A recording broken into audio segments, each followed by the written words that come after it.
everybody. Welcome to the Wednesday night art stream. I'm Irene, aka Rainy Draws. And first of all, I do want to mildly apologize because I went back and looked at last week's stream and I was like super out of it. I had a really shitty week, but this week will be different. And also, I have to, again, apologize that my mic has been so terrible and I am aware of that. Hopefully I sound better today. I was not aware that my brand new gaming headphone mic has been crackling this whole time, so I've been sounding like absolute crap for like 2 weeks. But I have like a professional streaming mic on the way, so that'll be fixed. And thank you guys, because the campaign for my comic Phoenix just hit 8,000 today. So that's so exciting. Thank you guys so much. That was our third stretch goal. That means that now I'll be able to have the sticker package included with all the pledges. So thank you guys so much. I was totally not expecting to hit that at all because we were stuck at like 6,000 for like a whole month, and I was having like a giant meltdown, like very quietly, but internally, because I was like, oh, I'm never gonna hit my next stretch goal because I really want to get to 10,000 so we get a color. But anyways, thank you guys so much for that. I'm very excited. And on with me today are Kobold. Hello. Yes, and who has a you have your own comic as well. What was it called? It is called Havoc. Havoc. Awesome. And Chimera. Hey. And you are the creator of Testament. My fourth campaign. I've been self-publishing since 2017. Awesome. That's a long time. Wow, that's impressive. I didn't know you had that many projects out. Yep.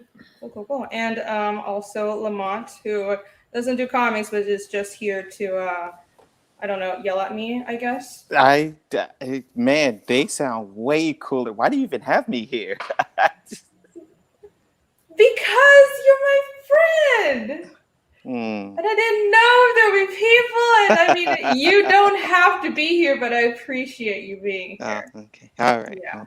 You're here. You're here because, okay, so Lamont is an amazing artist. He doesn't do comics, but he does do concept art and animation. And what you are good at is you're very good at promoting things and talking about projects. So I figured if you could kind of be an extra eye to ask questions like and for the audience and, help us talk about our stuff. So gotcha. Yes. I think that's a perfect role for you. And also, yes, and sometimes I like talking to you, Lamont. It's amazing. Sounds like a managerial role, but okay. Right. He likes to call himself a manager. He's not. So anyways, I guess let's start out. Let's just hit the ground running. I'm going to, if y'all don't mind me shilling my own work first, I shall share my campaign finished. Yay! So this is my campaign finish. I need to refresh it. How much is in that now? Yay! So we're at 8,198. So we're past 8,000. That's so exciting. Thank you so much.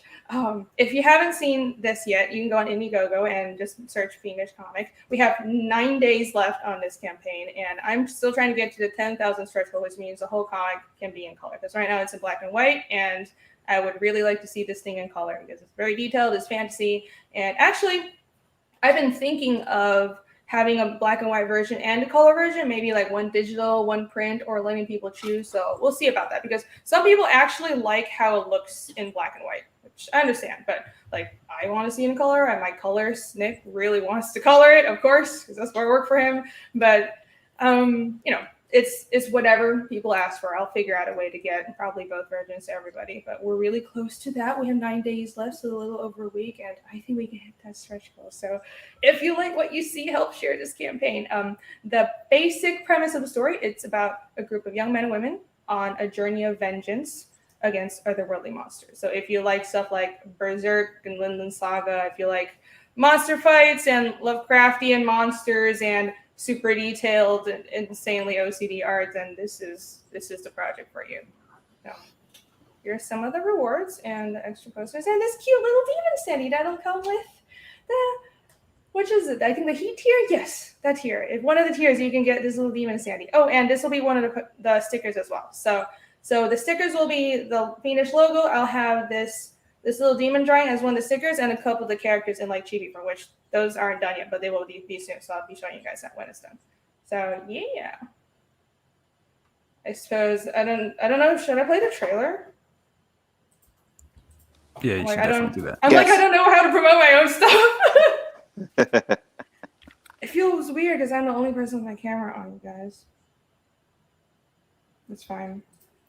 I can deal with it. All right, I'll play the My trailer camera real is quick. on. I'm just holding really still. Okay, that's not how it works because you're clearly an icon right now. Nope. So you're saying I'm not chosen showstar? I don't know. I mean, you might be, but maybe you're also really good at holding still. I really am a kobold, just so you know. I believe you.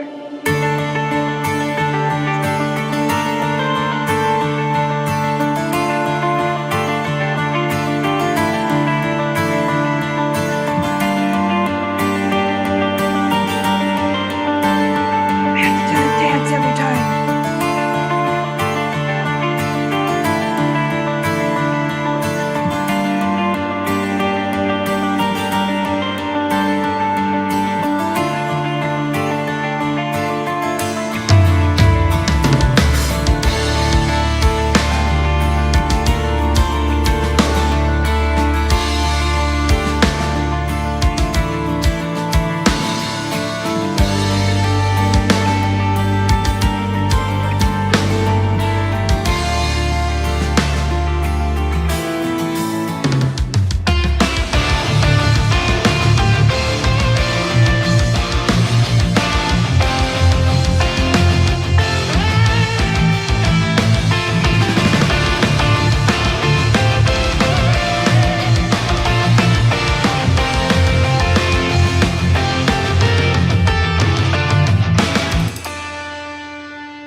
Woo! I apologize. I'm sorry for that. So you can find out more, as you just saw on the screen. You can go to fiendishcomics.com. I have a 20-page preview of the giant previews. I have giant chapters. My chapters are like, chapter 1 is 46 pages long, so that's what you'll be getting if you back this project. And you can check out that giant preview to see if you like the project. And I also have character profiles. I have a map. I have an introduction to my constructed language, which I feel like I keep on talking about it like a crazy person, but I'm very proud of it because I built a whole language for this project. It's this giant fantasy project. It's going to take me like 10 years of my life to finish. But anyways, I'm a crazy person. Check out a website to see how crazy I am. It'll be very entertaining. All right. So, and Pop Culture Adventure. Hello. Thank you. I'm very excited about passing 8,000. And I suppose that is enough of my stuff. Who shall we move on to next? And you all wanna go? Vault I guess let's just go top down. So Vault, do you want to share your screen or should I pull up your project? Whichever one's easier for you. I think I'd like to have you in control. So you can pull it up and talk about your campaign however you like. Sure, let me just do some little magic right here real quick. Oh, and Irene, If it's convenient. If you want me to pull it up, that's cool too. and Irene, you're posting the links in the private chat. Go to comments and post them there. Oh, okay. Oh, they made it so you can post it in the chat directly. Okay, Yeah. That's awesome. Alrighty. And this is my campaign, Havoc. It is a modern day noir thriller. And how about I play my trailer? All right. There is not always justice or fairness in the world, but there is always a price. Presenting Havoc, a 48-page, full-color graphic novel.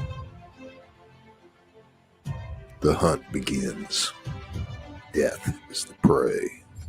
Follow Agent Catherine Sanis, a soldier and seeker, as she searches for answers amidst enemies unknown. The Taskmaster and Pretender, leading her to an unexpected encounter, an oddity, an enigma. Mysteries and questions build. You don't find death. Death finds you. There is always a calm before the storm. Revelation sought. tallied in blood. Secrets live on borrowed time. Curiosity is a herald, covetous of dread. Answers learned at last, known yet obscured. Havoc. Oh. Skull. Go.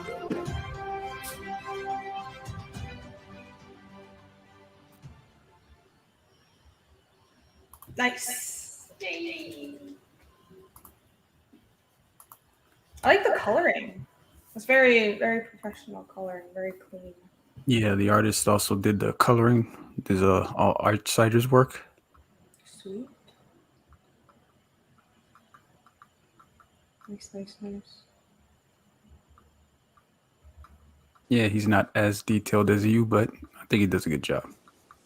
Oh yeah, How I long mean more have you- detail doesn't mean it's better. Yes. How long has Havoc been? How long have you been working on Havoc? Rini, you've been on Phoenix for about what, 6 to 10 years? What? Developing that thing. How long? I've been working 3 years. I had a couple From- extras on there. Oh, okay. From inception, it's been about, I'd say, 9 months. Oh, okay, cool. Yeah, and the book's completely finished and everything. We're just, once we get funded, we go to print, and we've already seen the proofs and everything, so everything's good to go. Awesome. Oh yeah, and you have 25 days left, so you're good. How many Yeah. pages is the book? It's this one, Havoc's 48 pages. We just started our campaign. Oh, sweet. About, last Friday's when we launched. And speaking of which, it's not the only book. There's a second novella that we have available as a option. Novella. Different artist and also another colorist. Mm-hmm. Yeah, this one's more fantasy type. Yeah, I was about to say I like that. I think I like gravitate to fantasy art. What kind of resembles a light novel, novel text and illustrations and all that. Speaking of which, we also have a trailer for that one if you're interested. Yeah, go ahead. I would like to see. Does that tie in any way? Introducing Trials and Triumph, a 40-page novella, a tale of mystery and hardship. Adventure and intrigue. Choices and fate. What outcomes they bring. And the fruit they bear.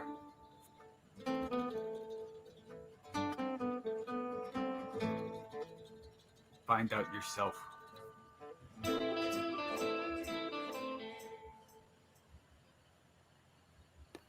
Yeah, to get back to your question, there's no direct connection between them. They're two different separate stories. Mm-hmm. But there's some common themes between the two. So Okay, but is it the same creators? I suppose is it entire same team? The art look the same writer, which is me, but two different artists. The artist on Havoc is different from the artist on the novella, and also the colors on the novella were done by a separate colorist. Oh, okay. I thought it was just the same artist changing their style a bit, but yeah, I could see it's probably different artists. That's cool. That's a really cool way to tell a story. Lamont, maybe you can do your project like that. I know you have some stories that you've been wanting to make a comic, but I know a comic is a lot of work, so that might be a good idea. Yeah, I'm a little busy promoting one right now, so that's got to go to the background. Oh, are you? Okay. Yeah. Let's go back to doing that. All right. Yeah. Okay, cool. Just saying. It's hard to coach. It's hard to do, Right? But it's so worth it. I like pain. Okay, continue. Hey, Vault, how many more days you got left on yours? We're currently at 25 days. Awesome. Cool. And no stretch goals as of yet, because I'm going to save that till we get funded. Once we get funded, then I can start putting out the goodies. Oh, you're gonna get funded. I don't take anything for granted. Yeah.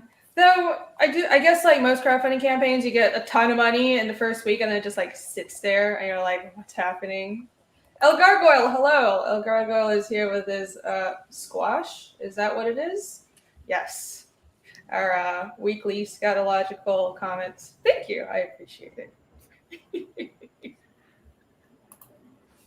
Joining us. So Yeah. what are your perks? You want to go through that? Yes, the featured perk, which is my personal favorite, is both books, a print and a metal print. Ooh, so many people have been doing that, man. I want to do that. Yeah, that metal print is awesome. That's a great idea. Yeah, I got some proofs just to see the quality of the product, and they turned out nice and shiny and glossy and everything. I like them. That is such a good idea. All right. They're on my wall.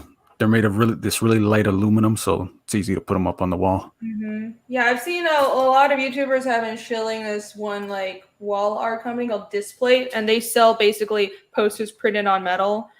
And I've been so tempted to get them, except they sell one for like $90, and it's like not even that big. I'm like, I can print my own for that. Oh no! If they were $90, I wouldn't have a $60 perk with all that. Yeah, I'm like, you guys, it doesn't cost that much to produce. So, but anyways, that's really cool. I love the metal plate idea. Yeah, then we got, standard perk, just the Havoc book. Then we got Havoc Plus, which is the book and a print. Then we got the 2-pack for both books. Then we got Metal Gear Havoc, which is the metal print and 2 books. And then Full Contact Havoc is a piece of original art plus everything else. Sweet. Full Contact Havoc. And what would the original art be like? Is it just ink on paper? Yeah, it's done on bristle board and everything, and like let me see if I can find it. Yeah, no, Steve's got that one. He ain't giving it up.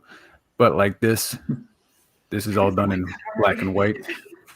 I want to just get that side book, or I'll get both. I want that side book. You gotta pay I up. like fantasy. Yeah, Chimera's brought that up, and we're taking it in consideration. Steve's holding out on me. No, you have to gotta pay be up. you have to get both books for people like me that are like, I want the fantasy thing. Dude, don't. Well, as a first-time creator and being a writer, I can't just, artists have the advantage. You can just show your range by bringing up posts and everything like that. But especially in this age, being a writer, it's kind of hard to show your range. So I thought, why not make a novella as well as Havoc? Yeah, that's interesting. Because the novella is more, well, there's only 13 illustrations, so it's more writing, and also it's a bit of a different genre, different feel. Right. Havoc's a thriller, a noir. It's got a slow boil kind of thing. While the fantasy one's a bit more light adventure. There's some dark stuff, some internal struggle, but it's there's no bullets and explosions in it. Right on.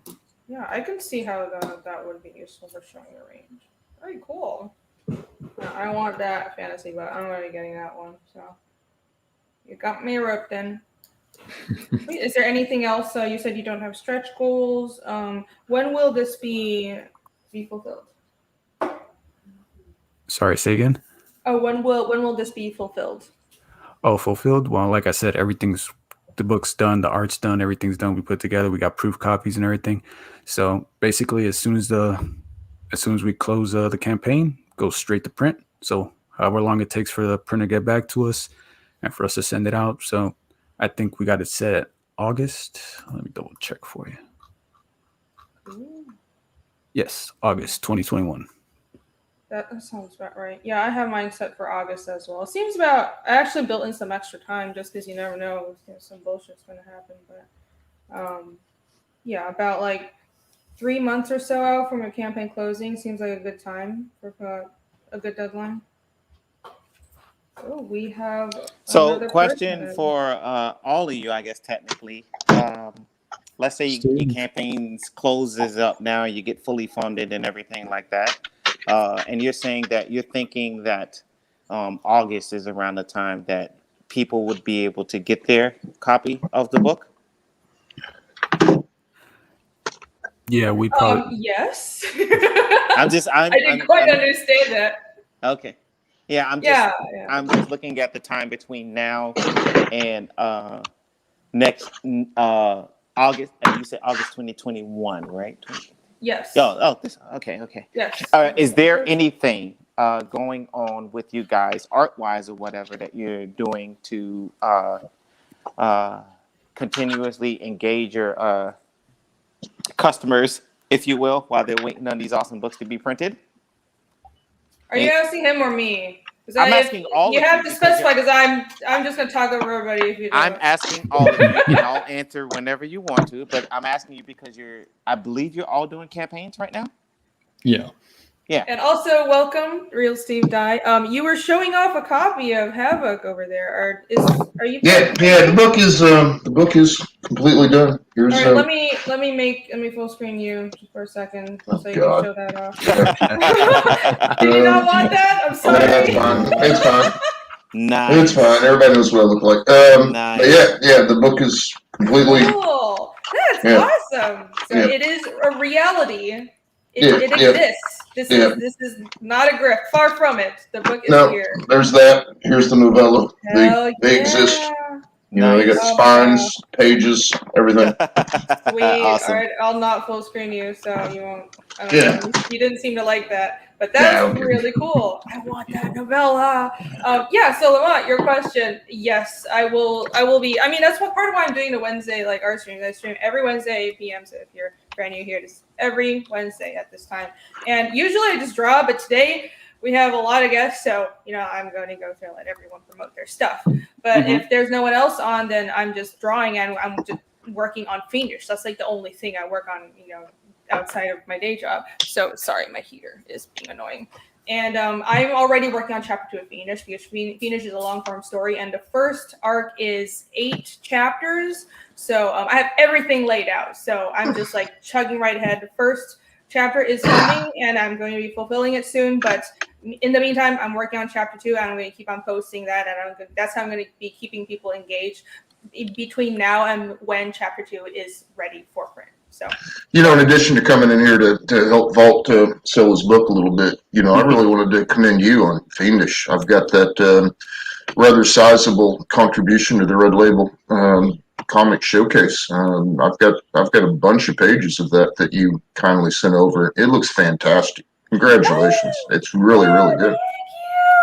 Thank you. Yay! Thank you so much. It's very, very nice work, and it's put together extremely well. And whoever did you do your own press files, or did you have somebody do that for you, or for which? For your Fiendish excerpt that's in Red Label. I'm just wondering, did you produce your own press files, or did you contract somebody to do that? They're really well done. They're quite polished and professional. I didn't actually see it. I think actually Lamont asked people to do it, because I don't ask for any press, but Lamont is like, I'm going to ask some people to do press. So I'm like, okay, I just do streams and I just talk to people online. So. No, I'm talking about the pages themselves. I mean, they're already, some of the ones that I have are colored. Colors are great too. Some are black and white, but they're fully lettered and fully done, and they're very professionally put together. It's really nice looking work. Yeah. Okay, I'm sorry. I'm slow. I thought you were talking about something else. It's been a long day. Yeah, I did. So all of those were, for Fiendish, I'm doing everything. Okay. Dimension, I'm nuts. But except I do have a color. So Carlos Ornick, well, we can't decide what to call him. He's on the show sometimes as well, and he's my colorist, and also he assists me on shades. So the shading is kind of, I did the first half of the book, and then I realized I was about to die, so I started hiring somebody else to help me. But it's sort of half and half. He would do the shades, but I would tweak it because I like things to look a certain way. But the first 3 pages of colors, that's him. But I do my own cover colors. I'm just not very good at interior colors, and I know that, so I hire someone else to do it. Sure. Are you doing your own lettering? Yes, I do my own lettering. So I do everything except for the interior colors, and I have someone helping me with shading, just so there again, applause for me. It's very, very well put together. It's very professional. There's not, I do a lot of press work for a lot of Comicscape books, and some are easier than others, but yeah, yours is spot on. Well done. Thank you. Yay. I'm so excited to see that book. I think you should tell people about that anthology, because I think that's a great idea. It's like a Shonen Jump thing for indie comics, right? Yeah. Well, it's something that Sim and his cronies are putting together. There's a lot of talent in there. Let me I'll have to think about it. Brian Kriskow's in there, one of my favorite guys in Comicsgate. Really, really good writer.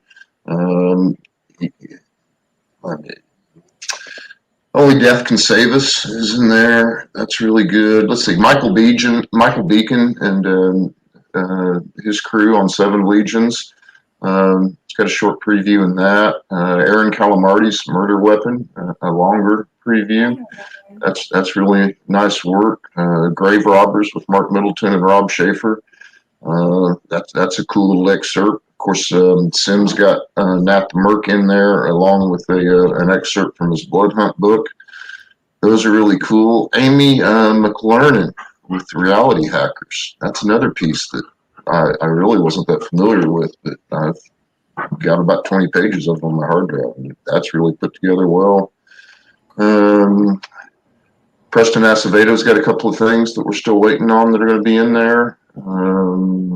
I wish there was like samples I could show while you're talking about this, but if people in the chat, if you hear any of the names, check out those books too. I don't know most of these people. I'm just kind of doing my own thing, but I'm sure they're all fantastic. If you, well, I don't know if Sim would approve of this, but I can. Nah, just do it.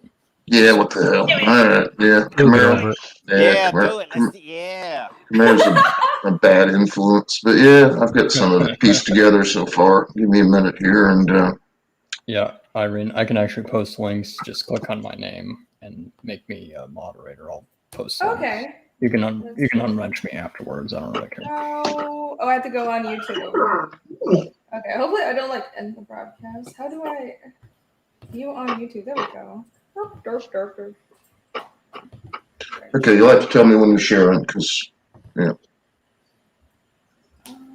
Okay, I'm doing like 50 things at once. Add moderator. Okay, Chimera, you're a moderator. Hey, there we go. All right, I'm sharing. Okay, it's going to be a quick stroll. This cover is going to be in color, but here's the logo, and we're waiting on the colors on that. TOC is obviously not done. That's just a work in progress. But yeah, here's some 7 lead. I'm going to do a pretty fast scroll here because I'm not specifically authorized to even be doing this. But here's the 7 Legions stuff. Really looks nice. Oh, those look nice. Yeah, some cool pages. It's a cool read. Enjoying that. Beacon's a good ride. I like his stuff. Yeah, and yeah, there's some really good art there. Here's Aaron Calamarti's brother's murder weapon. It's him and Christine and my buddy Adam AF did the lettering on it, and yeah, it's cool. It's a cool read. So I actually found that artist for Aaron, Raphael Cristani. Yeah, that's a good find, for sure. So yeah, this is a neat read. It's actually, quite enjoyed it. Don't show the whole thing, Jesus. Well, I'm doing it fast. Oh, okay. You gotta just like scroll through real quick and then I wasn't prepared for this, but people are gonna slow it down and then start reading the whole thing. Yeah, I don't think they can pull that off. But yeah, here's the Grave Robbers thing from Mark Middleton and Rob Schaefer, Avoid Passion. It's cool. Hello, Chris is here. And Johnny Cage, welcome. Hello. Yeah, I guess. So, yeah, and some Nat the Merc. Yeah. Ooh, the pencils. It's fun. Yeah, it's fun. This has been seen a little bit more, so I can slow down a little bit on that. But yeah, here's this Reality Hackers thing from Amy McLernan. It's I think this is a Carlo Rowe cover, and yeah, that's there again. I'm pretty far afield and showing too much of this because it's hers to show, not mine. But anyway, this stuff is all in the Red Label comic showcase, and it's a really nice kind of preview collection of a bunch of work that's out there. The previews run from Only Death Can Save This thing. Looks cool. Look at that cover! Oh my god, that is a good fucking cover, dude. Yeah, Rush Leach. When is this coming out? I have a smart-ass answer that I won't give publicly, so I'll just go with real soon when a certain someone gets a few more pages in. Because as you can see, here's the Outlaw Nights thing from Ben Fuselier, I think is how you say it, and Render Contender. And actually, I think on this is Press Colors did the same guy that did the colors for the novella that Vault's doing. Same colors. Minor So- correction. Only Death Can Save Us fulfilled a few months ago, so you can still grab it. Yes, help me out with this, Chimera. You're up to something on this stuff. Yeah, help me out on that. Only Death to Save Us is a really, really cool book. Yeah. So that's Outlaw Nights. And there's a big sample of Sims work. I'll scroll this real fast because there's a lot of boobs and violence. And I don't know. No, I don't care. I've given up on censoring myself on YouTube. They're not going to pay me anyways. Yeah. Well, yeah. Blood Hunt, of course, has been printed and delivered, and the backers have already got it. And I believe it's still in demand. It's a super fun read. It's really cool. It's very 80s, 90s action movie. Some good humor in it. But yeah, all this stuff is going to be in the Red Label comic showcase. It's just a bunch of indie guys getting together and doing, a little piece of their action so that everybody can get a sample of it and, hopefully get on board. I'd love to see everybody back all of that. Yeah, and then there's this thing here. Who drew that? This is it really looks awesome. You should totally back that comic. I'm quite impressed with these files. I'm quite in. Okay. Yeah. This looks really great. It's cool. Yeah, I enjoyed that. Yeah, and they also all fit the slots correctly, which is not always the case. I use the standard comics. I was like, I should have asked him for specs. Yeah. I mean, man, when somebody sends me something and they actually know what the bleeds and crops are supposed to be, I can just lay it in. I'm like, I like this person. Yes. Yeah. Someone thinks I know what I'm doing. Yeah, so I think I'll leave that as my big finish. We're waiting on a few other pieces. This thing's up to, I don't know, 140 some pages as it is. So there's a lot of content, a lot of variety, and it's going to be really neat. I love this overhead shot. This is cool. I love doing environments. Yeah, that's cool. Yeah, the vulture's eye view, as it were. Yeah, very cool. And then this too, I blew this one up in full resolution and stared at it for a while. I was like, look at this. I thought over, not to get too much into my work, but like I laid out, I have this chart of like, okay, this is like the smithing district of town. You see the area of town where like there's a lot of smoke coming out. That's where it's, because it's a town in the mountains that's very, there's a lot of smiths, and that's where this town makes most of their money, is from exporting timber and from exporting crafts and stuff. So this one quadrant where there's a lot of like huts and stuff and smoke coming out, and then the lower part of the town is where the markets are, and that's where the garrison is, and then like the big building at the very top, that's the temple. That's like the shaman's temple, and then you have like the rich people that live kind of around it. So anyways, I'm a little obsessive. So yeah. Yeah, well, there again, it really, really looks great. Yeah. My congratulations on how good this looks. So, Thank you. Yeah. This is a great idea. I like how this is just like a compendium of a bunch of indie comics, so people, instead of like having to shop around and take risks with multiple projects, they can just come to this one book.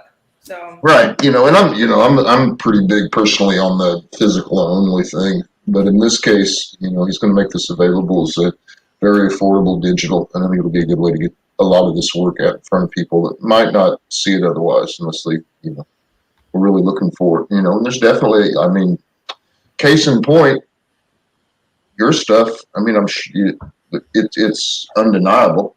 It would have come to my attention, but to actually be, I wound up with 22 or 24 pages or whatever it is all at once, and I'm like, wow, this is, So that's just a case in point of how I think it can bring attention that might, eyeballs that might not otherwise see your work. All of a sudden, then somebody can be like, wow, this is great. And, and then hopefully go out and back the physical product and back the creating and all that. So I think it's a cool concept.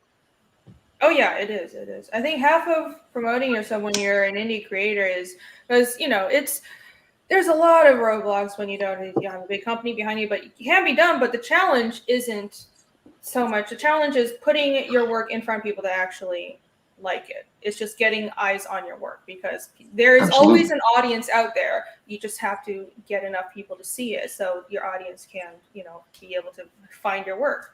Because if you don't put it out there and you don't show people, then people will never even have a chance. Yeah, absolutely. I think, 3 years ago, maybe even longer, when Comicscape was a little bit more of it in its infancy, it was pretty well to catch the full zeitgeist of the community, or whatever you want to call it, But there's a lot of good stuff out there now, and it's gonna continue to grow that much more competitive and getting your product in the eyes and hopefully into the hands of the consumer. So everybody's got to do everything they can.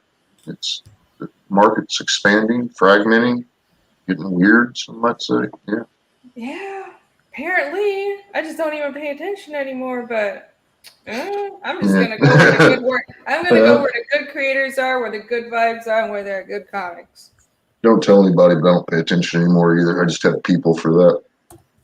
There you go. Yeah, about to say, I didn't know about Fiendish until just recently myself. And I'm like, how did I miss this? Yeah, Yeah. Russ is How trending dare in you? You should Indiegogo. have seen her start. I don't know. Well, I'm bogged down with my day job, and there's just so much stuff out there now. And you're just like, yeah, a lot of people didn't know about Havoc and stuff like that as well. I'm like, Yeah, well, there are so many creators. So but it is a big boost when you start funding for something. You put your work on like Indiegogo and people see it. Then it's hard to miss if your work is good, right? How are all of you, and this question is for all of you, how are you guys faring with the comic book world not being able to be in person and selling your comic to people at conventions and everything? Because I know that's a huge part of promoting your comic and putting it out there, actually getting to meet your customers, meet your fans and stuff, and help to further push that comic to sell it when they're right there and they get to see it and they get to touch it. Have you guys found any kind of hardships or creative ways to get around that, or has it been worse for you or better? And I'm asking all of you, by the way. It kind of bummed me out that conventions weren't, obviously stopped being a thing. That's the reason I moved back to the States, was to go to conventions. But then I moved back, and lo and behold, everything shuts down. But I think the internet has taken a good part, like taken the place of that pretty well, because with that's how like I use YouTube and streaming and Twitter, even though I hate Twitter, but it's pretty good for self-promotion, and Instagram. So I don't even know how much more promotion I actually was able to do at conventions. To be completely honest, over the last few years, I think people come to conventions and they look for me, from my experience, to like get my Marvel work. They'll bring like my Marvel work for me to sign, and they're not really interested in my own stuff. So it was kind of bumming me out. I wanted to try to push my own stuff and try to push like only Fiendish, but I had my doubts. And frankly, just promoting on the internet for like over a year now has been perfectly fine for me. I don't know about you guys.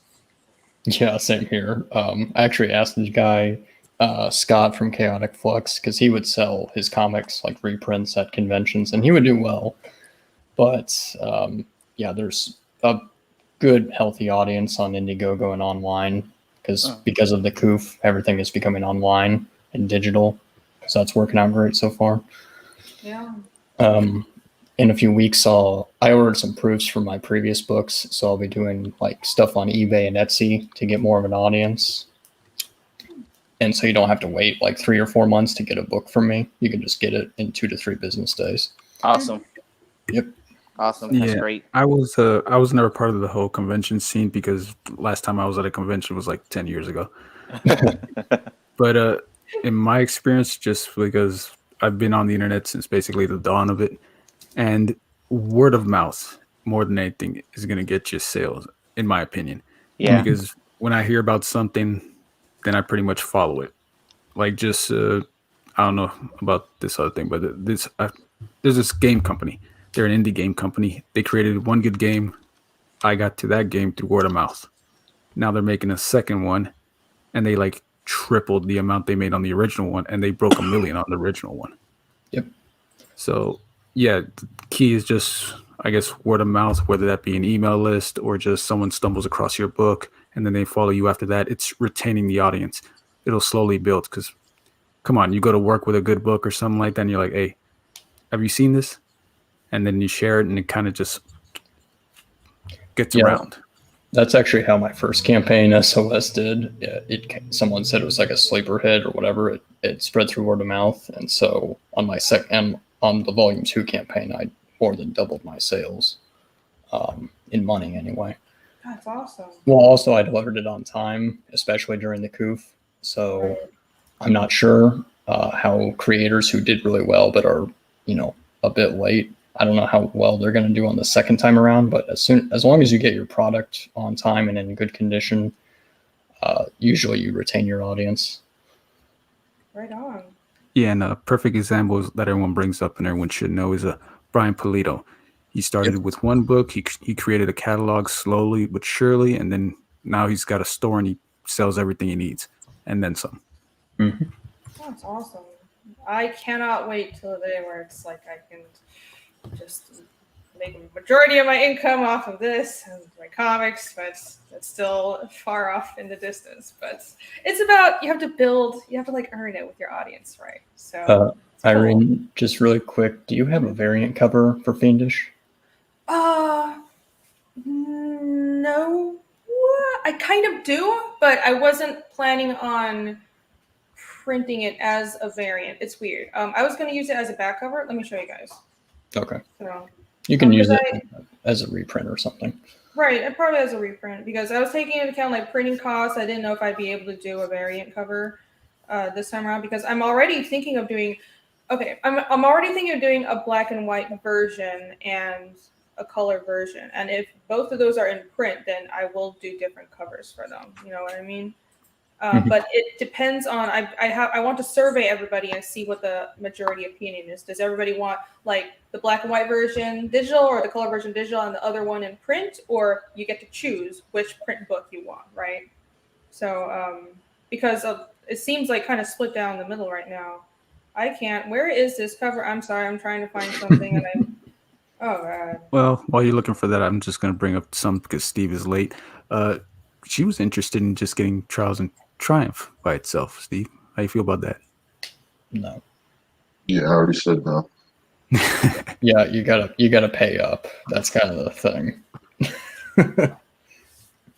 I'm just saying. I'm kidding. I know I should just get the whole thing. Where is that? I had that like tentacle drawing. That was really cool. I'm totally failing, you guys. Have you looked into body pillows like Raging Golden Eagle did or Tim Lim? Oh, Body pillows. I'm not joking. Make anything off of those? No, I'm not joking. By the way, that's real. I'm assuming that question is for Irene and not for Paul. Yeah. How much is the Tentacle monsters, body pillows. Yes. Why, yes. Of course I have thought of this. And let me set that up right now real quick. I'm sorry. I haven't. I have thought of doing a lot of other products, but it so far I have a t-shirt and that's about it. Okay, I found it. It's opening. Photoshop is being slow. Yeah, Did they send the whole pillow or a cover? I'm just curious. What? For Chimera, the body pillow, did they send the whole pillow or just the cover for it? No, they sent a body pillow, bro. I'm pretty What's sure. the shipping on that? I don't know.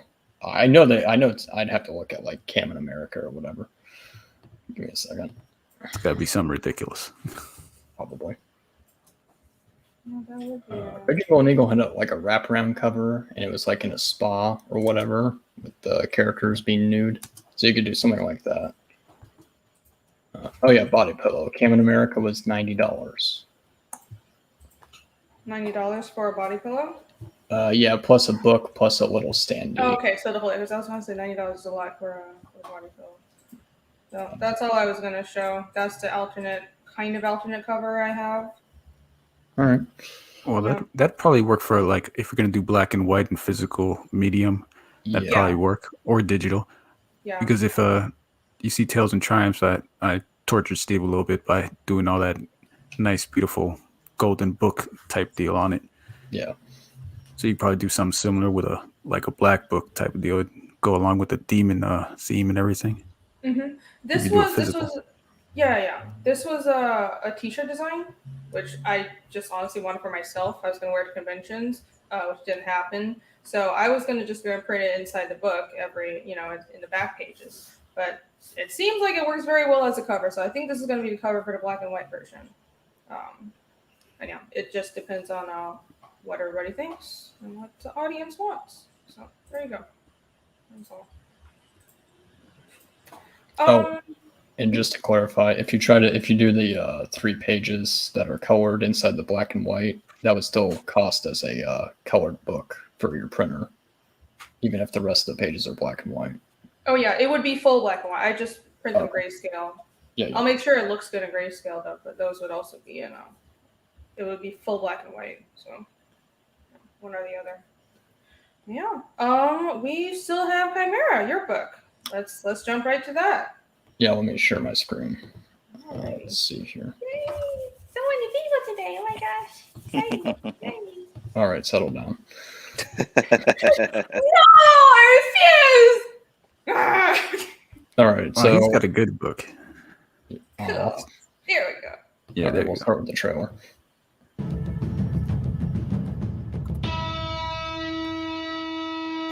On the harsh planet of Vaughn, a young swordsman fights for his survival.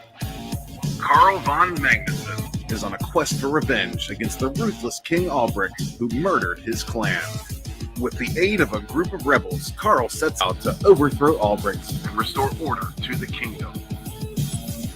Testament. And there you go. Testament. Yeah. Good art. Good art. Thanks. Look at that. Yeah, why? I mean, totally, why not? I'm not into it just because it's a Viking thing, but also it's really good art. Yeah, liner by Juliano da Silva and colors are by Marcos Martin. He did Dixie Rose. And the cover, I have just 2 covers. I did a poll and people didn't want. I asked if people wanted 2 or 3 covers. People are more comfortable with 2 covers instead of 3, so we just did 2. So the main cover is by Joe Ball, who did Death, Death, Death. Nice. And this pretty much just like sums up everything. You have the heroes, main character and his pet wolf, and then you have the evil king and his basically shock troopers. Yeah, And- that's intense. Yeah, and then Rob Willis did the variant cover, which is exclusive to just this campaign, so it'll never be reprinted. Ooh, that's hard to resist doing that, isn't it? Oh, Yeah. I do like that one though. Yeah, Adam Brown did the colors. He did work for 2000 AD, and he's worked on American Gods and some DC work as well. Will there be a way to get that cover in black and white? Because I saw the inks on Twitter and I kind of love it. People asked me about that, but like there wasn't like enough interest to like print Damn it. like a line art cover. Oh, poop. Okay. All right. Continue. Yeah, so the main character is Carl von Magnussen. He lives on the planet Vaughn, which is basically kind of a bit post-apocalyptic. There's 5 regions, and each region has a king or a warlord. And so the region he is in is Rhineland, which is basically like Germany. And so it's basically survival of the fittest. You see here some bandits going after him on his motorcycle. I'm a big fan of Akira, so that's why I kind of added in motorcycles. Yes. And Mad Max, obviously, with the bandits. And here he uses the autopilot, so it technically makes sense. Steve gave me some good notes on motorcycles. Need to have, you need to use your right hand to work the motorcycle, but it's computer generated, so it's autopilot. So there's no issues, Steve. He doesn't care. I can live with it. It's fine. Yeah, and the colors really did come out. They really do work with each other. Oh yeah. And I have a little progress thing. I was going to launch last year, but we just didn't have enough pages. So I wanted to launch when it was mostly done. So we're just 10 pages away from being done with the main book. And how many pages we got total for this one? 52. And then I have a little Ash Can preview that are 12. So 64 overall right now. We're almost at 7,000. So at 7,000, Preston Acevedo will do an 8-page like painted story. kind of like a prequel, if you will. So that would rack it up to 60 pages for the main book. So you get more bang for your buck. That's a lot of pages. And Yeah. you have a little preview. I like that you had a little Ashcan preview. That's kind of what a lot of manga do before the main series. They like do a short pitch. So Yeah. I like it. And there he is chopping some fingers. Yeah. And here's where the fantasy element, because it's science fantasy. So here's some fantasy elements, like non-humans are treated like shit. So kind of like worker bees, if you will. Mm-hmm. We'll go into more lore about that, but I just wanted to give like a little preview that yes, fantasy exists in this world. Yes, there's goblins and orcs and all that stuff. But there's also bullet trains, modern clothes, all that stuff. I love when people merge sci-fi and fantasy and don't try to make a distinction, because it's all fantasy. Yeah, like Howl's Moving Castle. Apparently that's a genre called gas lamp fantasy, which I didn't know existed, but apparently it's like mixing magic with modern day or 1800s or something. I know there's diesel punk, but Howl's wasn't exactly diesel punk. FMA was diesel punk. Whatever, it doesn't matter. The way you're doing, because you're not just doing like modern day technology, it seems futuristic. It reminds me of Shadowrun. Is that it's a board game or it's a role playing game? It's very similar to that. So we unlocked our first stretch goal, President Acevedo painted trading card, so it looks like this. So right now everyone's going to get this by President Acevedo. And 7,000, like I said, we'll add 8 pages. 8K, Joe Ball will do like a death crossover print with Testament, so you would see the main characters. And 10K, everyone gets another trading card by Donald DeLay. And here's some more art. Like here's King Ulbrich, the main villain, and he's being a dick to one of his generals. So he decides to threaten him with mutants. Shit, man, look at this art. Yeah. I'm so glad I had you on before this campaign ended, because I was... Oh, we'll go in demand. Yeah. After the next 4 days, we'll go in demand. Well, I'm cheap, so I want to get it. I get it either way. But yeah, man. Yeah. So I'm a big fan of Vampire Hunter D, and that basically combined every genre, like Western, post-apocalyptic, dark fantasy, science fiction. Like they had mutants, but also werewolves, vampires. Yeah. Yeah, I'm a big fan of that. Let me show some line art or colors. Like here's his pet wolf. It's a Fenrir, so it's like a mutated wolf. Mm-hmm.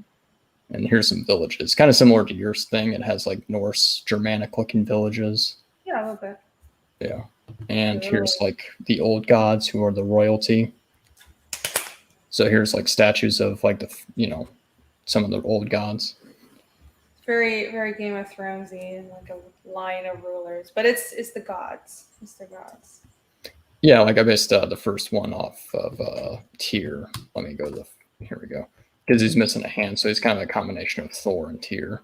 Where is like the Norse and Germanic influence coming from? Is it just for aesthetic purposes? Yeah. It's just like the old ancient things in this area. Well, you said it's set in Germany. Yeah, like Imperial Germany. Right, so it's like a futuristic fantasy sci-fi version of Germany. So that makes sense. Yeah, and his ancestors come from like the Middle East, so they would be equivalent to like fallen angels. If you ever read the Book of Enoch or know any about that Nephilim stuff. I do. I'm way too into that. And he has red hair, and well, he has red hair, and red hair actually originated in the Middle East. So I wanted that to make sense because there's a Middle Eastern region called Ishtar. So he's not actually not like Germanic. He's actually like an Ishtar. So he's actually Middle Eastern. Cool. Yeah, people. Awesome. Yeah, let me link it in the chat. I have 6 people on. It's holy crap. There's so many people. Hi, Sim. How's it going? What's up? Thanks for joining. Oh no. My pleasure. I'm surprised to see all those people here, like Vault, Steve, Chimera. So many people, I know. I know. Wow. I thought I was just going to be sitting here. I promise I will try to still do some drawing. I know the title is Environment Drawing, so I will get to it. But, I got to let everybody talk, and I want to see everybody's work. So Yeah, and to touch upon the cover scenario, like my previous campaigns, I'm doing a variant, like a different cover. So everything you get on Indiegogo is exclusive. So when Testament's going to be put on my eBay or Etsy store, I may use a different cover. I may use the Joe Ball one, but I may use a different one because I want everything to be exclusive. Because like I need a reason for people to back me. That makes sense. I can tell that you've been doing this for a while. Yeah, I've been working on Testament for 4 years. Yeah. Actually, Steve is the one who told me to keep doing it. I actually didn't think about really doing it until he said, "No, this is good." Yeah. Yeah, well, he's actually, yeah, if you like theology, if you like mythology, if you like how the fables of different lands and different centuries, if you like traditional storytelling where in a way all those same stories are told over and over, he's got something going on here. It's very kind of Eastern European in flavor, and I'm talking like 18th century Eastern European and how it kind of feels. But yeah, there's also technology that involves motorcycles. I like motorcycles, so we'll go with that. But it's a mix up, it's a mashup. There's a lot of stuff going on, and yeah, people don't even know what he's got in store for the other 4 lands, but I do. And it's pretty cool. You got me because I am a sucker for mythology, and then you started talking about Middle Eastern mythology and also ancient history and like all that stuff. And I'm like, yes, I need more. I love that stuff. I've incorporated a lot of that into Fiendish too, but it's more subtle. It's an entire fantasy world, but it's everything we create is based on like the modern world. And oh my gosh, I just love like ancient, civilizations and like just on the brink of history where we barely know anything. That was And really cool. Can I just slide in a little thing? No. Hi, Lamont. Nice meeting you. Yes. So Lamont is my artist friend / self-appointed manager. So he is here as the hype man, I suppose. Nice to meet. I don't have to hype it. You guys are like putting out some awesome looking artwork and stuff. Like I'm just sitting back and let the artwork take in front stage. I'm enjoying the show. Nice to meet you. Take this as motivation to do your own thing, because I know you have your own projects, and we want to see that happen. I may know a few artists too. Yes. Know something about making comics, so I'll consult with them. Oh, so you mean you're going to pay me to do work? I am all for that. So yes, we'll talk about that. Usually I don't have this many people. So usually I wanted to have someone on to talk to while I drew, because it's stressful to just be on here by myself. But I was not expecting this. Thank you guys for coming on. Wow. Well, you're not going to be bored. That's for sure. Oh no. No, I love this. I just like, usually some of my streams I've just been like sitting here by myself for like 2 hours before someone comes on. It's like, bye. So, but yeah. I would have been here earlier, but I had some stuff to do with the kids. That's cool. I know you got family and stuff. All's cool. I don't expect anybody to be here except Lamont, because he's my manager, as he's appointed himself now. So. Oh wait, what? You keep on saying it. No, well, he's got a title now. Look, right there. I did. I gave him his title. I'm just kidding. All right, there you go. Hey, so I got a question for another question for everyone that's presented their work so far. So mostly comic books have really, really awesome stories and everything like that, but I definitely, as a fan, feel like it's really, really about the characters in the comic itself. So who do you guys feel, or that you would want in the comics that you're putting out right now in your campaign, that you would want your fans to gravitate more towards, or you think that will become a fan favorite, or you're just like, yo, this is a badass character, and I want you guys to, if anything, definitely get this comic to find out this character's story? Yeah, you ask such good questions. I kind of did that with Testament, because I wanted Carl to be a motorcycle riding swordsman, and so kind of like Guts, but in Canada combined, if you will. Can you stop selling this to me, please? Yeah, and he's a bit of a smartass, like me, as Steve can verify. Even better. Yeah, but he's like a smart. Is it really a smartass or just an ass part? No, he's likable. Come on, Steve. You're not gonna say anything? No. Fair enough. It's like pulling teeth with him. Yeah, basically. Oh, and Steve's the editor of my book, does the print files, and keeps me in line. Don't you, Steve? I don't know about keeping you in line. Keeping you in line's a tall order. Probably not charge that. But yeah, this book's coming together Yeah, I'm really, hoping, really well. Yeah. Yeah, I'm hoping to finish in July. I say August. I think all our books are actually finishing in August, weirdly enough. Yeah. I was hoping to get everything done in July so we can be a month early, but post-production will probably take a few weeks. So probably August is when you get your books. Awesome. Yeah, and I try to do pricing fair because my previous books used to be $15, but they were black and white, so it's cheaper. This is full color, so it costs a little bit more. So that's why I added the 8 pages to make it 60. Because 20-page floppies by Marvel and DC are now $6, believe it or not. And some of that contains ads, so it's not even 20. So it's not even 20 pages. It's not some of them. It's 26 pages, and it's 24 pages, 12 pages of comic, and 12 pages of ads. Actually, we actually counted them. It's half and half now. God. Yeah, I mean, so I never liked the 20-page, length anyways, but that's. Yeah, but like a 20-page American comic is different than a 20-page manga. Like, what would you buy? A 20-page Western comic or a 20-page manga? Because like the manga story would be shorter. Yeah, of course. Yeah. I mean, it doesn't even matter what length it is. I usually 99% of the time I go for manga, but yeah. Oh, there you go. There you go. All right, back to Lamont's question. Yeah, back to his question of concerning Havoc. Well, it's designed to be a one-shot, but suffice it to say, you will know who Catherine is, you know what she's about, and you may even get a few feels for her in certain parts of the book. That's because it's a noir thriller. It's kind of hard to say without saying any spoilers, and Steve's right there, so I don't want to risk it. Yeah, that's about enough. Thank you. Dropped out. He'll be back.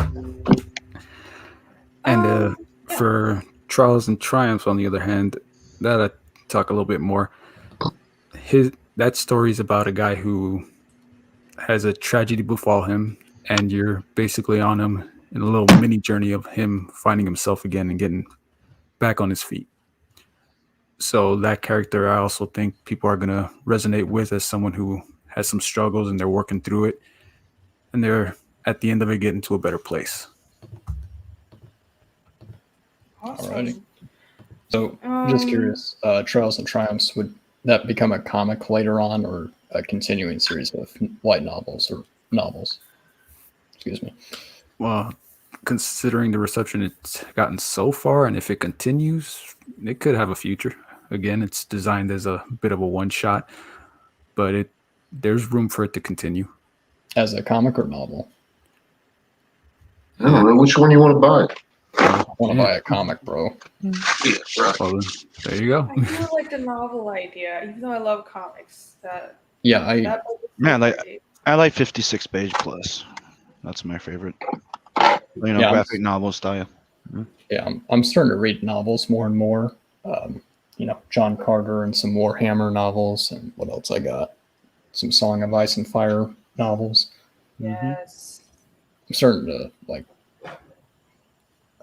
I'm all caught up on Chainsaw Man, so most of the manga I've bought, I'm all caught up on. Chainsaw Man. Well, the thing is, with graphic novels, it's more production time, but it's less creative time, so to speak. And for novels and novellas, for novels, not novellas. Novellas are kind of a middle ground, but for novels, it's kind of the opposite. A good novel can take years to make, and it's very creative intensive on the writer. But again, the production time is very short because there's not a lot of art in it.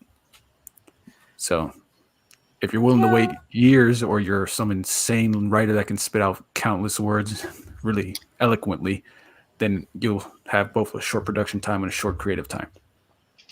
But to get it'd be easier to put Trials and Triumph like part 2 or whatever. That'd be easy to do as a graphic novel. You get more out of it quicker, as opposed to waiting for part 2 like 2 years or something. Get what I'm saying? Yeah, I gotcha. Yeah, I just refreshed where you hit 6574. Let me share my screen. Ooh. Yep. Let's see. Yeah. Yeah, so we're less than a little 500, 400 and some change. Everyone gets 8 pages by pressing Acevedo. Nice. Heck yeah, do it! Get him! Get him too! Or is it 7,000? Get him 7,000! Go! I have to be the hype person now. Go! Yeah, Okay, I someone just has gotta to do say, it. Joe Ball's We need more freaking energy. nuts. You know, they should probably bring you along on all their streams now. Yeah, I was about to say, like, sweetheart. Like, You know, we- Chimera, Vault, and Aaron. Oh, yeah, we're having Aaron on Friday. That'll be fun. Bring me! I'll cheer for you! Sure.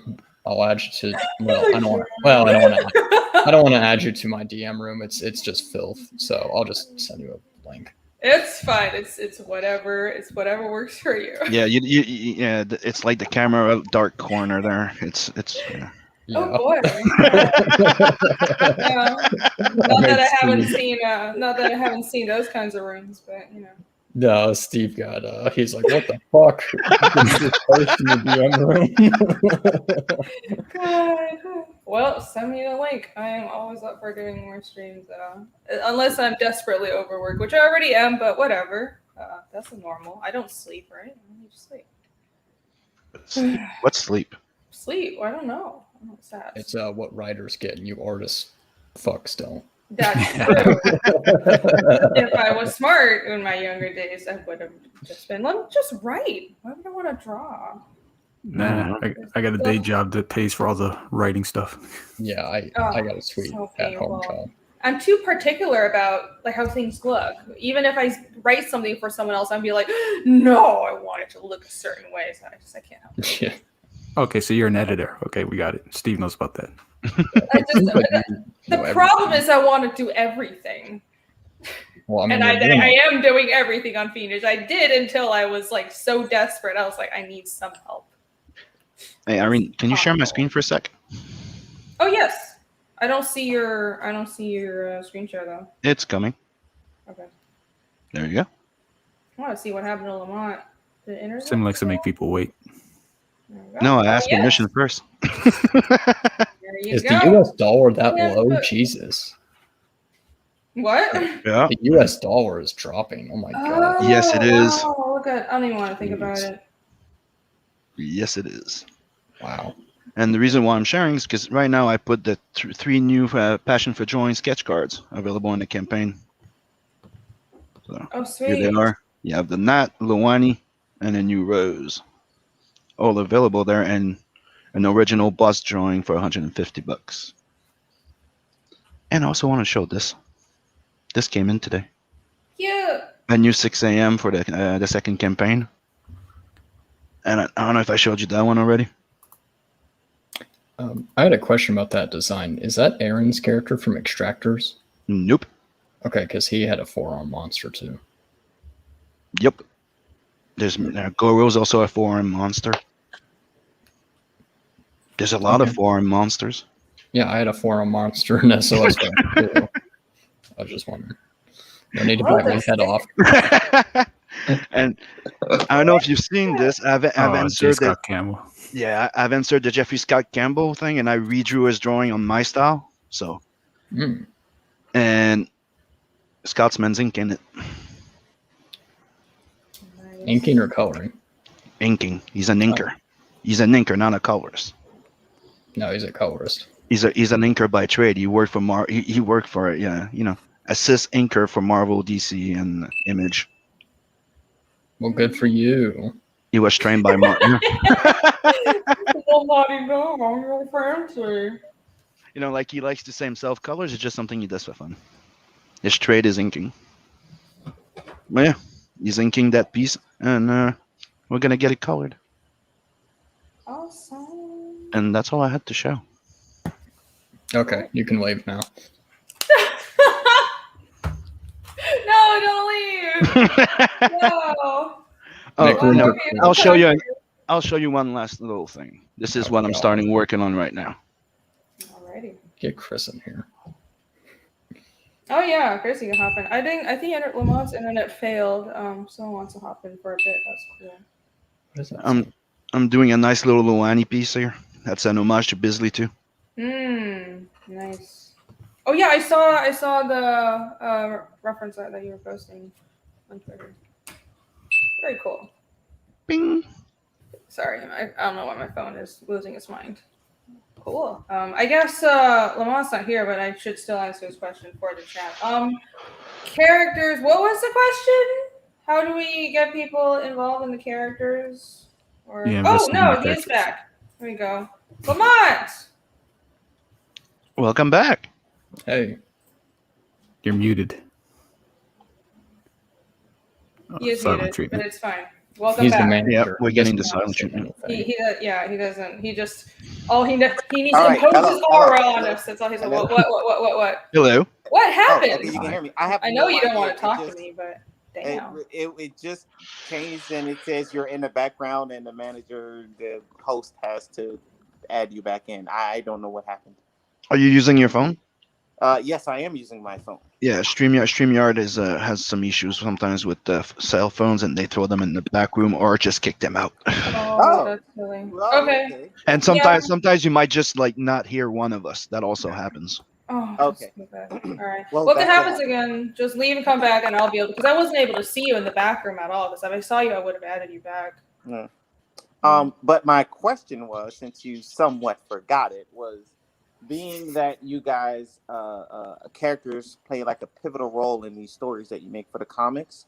What comic in your current campaign that you're working on? I'm sorry, not what comic. What character do you tend to be drawn to yourself, or that you think is really cool, or you want fans to like just gravitate towards, or it's just they are just badass, and if anything, that's who you want your fans to pick up this comic for, is to read about this particular character?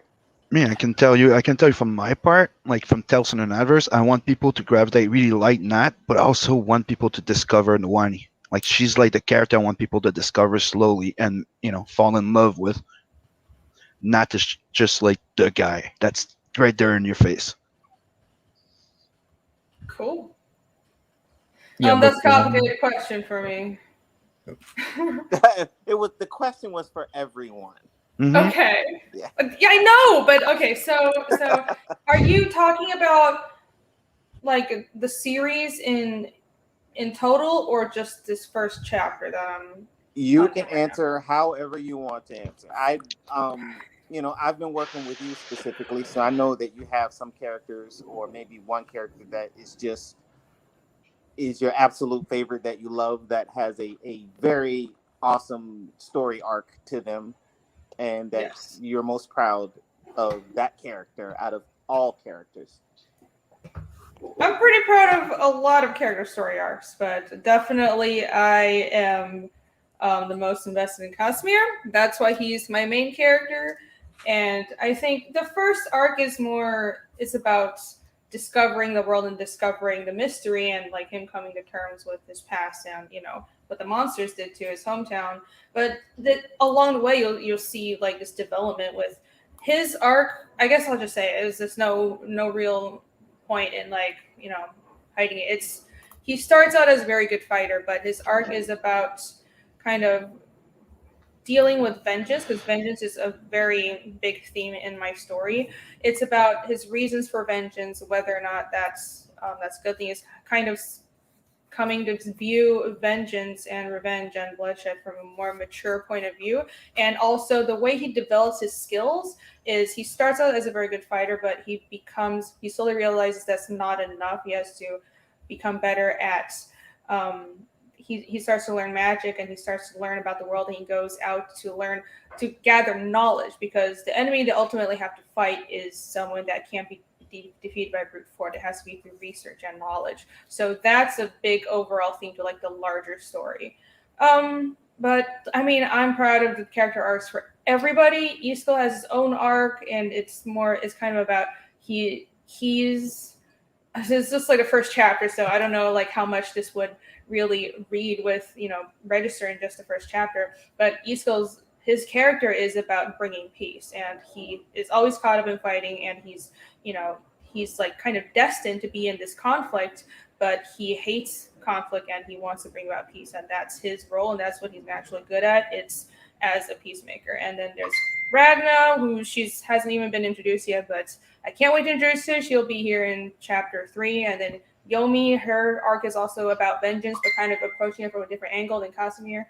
But I have in case just mentioning it that way didn't make it obvious, I have a core set of 4 protagonists. So technically my story has 4 protagonists. And I'm approaching my storytelling from, I'm a big fan of Song of Ice and Fire books, so I know that in a comic it doesn't really work as well as like a point of view chapter for every point of view character for every single chapter, but I'm kind of referencing that writing model. So every chapter will have like, it focuses on one person's arc, and I think there will only be one like internal narration from one person every chapter. So like the first chapter, it focuses on Casimir, and there's only his internal narration. The next chapter will be Yomi, and the next one will be Isko. So I pick one person, and every chapter they focus on that. And I have 4 protagonists, even though Casimir is the main character, because you want your main character to be the person that has the most power to move the story forward. And there's multiple reasons for that. But the reason I have a set of characters is because I feel like I put a little bit of myself into every single one of them. And I think you can't avoid that if you want to write a character and really get into their heads. But I think depending on your approach to the story and who you gravitate to, these are very different personalities, but they share a similar goal. They're kind of trying to solve the same problem from different points of view, from different approaches. And depending on who you agree with more, that would be the person that the reader would gravitate to. So that's my approach to Fiendish. I hope that makes sense. Mm-hmm. Hey, Irene, you have Beyond Time that just joined in the chat, and I know you wanted to jump in here, so I'll jump out, leave him room if he wants to jump on. Okay. Since Lamont is back. And I'll leave you with those fine gentlemen right here. Cool. Yeah, get out already. Don't worry, Steve's also my friend and editor. The other ones are cool too. Not a crazy person. Oh yeah, thanks a lot. I know what happened to Hex's stream. Let's not get anybody flashing. Well, I called you guys fine gentlemen. Come on. Just get out already. That's an insult. I'm a kobold. So Beyond Time, get in here. Come show your book, because you have Magna, and that's an amazing book, and another one that's launching. Awesome. So, all right. Later, guys. Catch you later. See you Later. See you soon.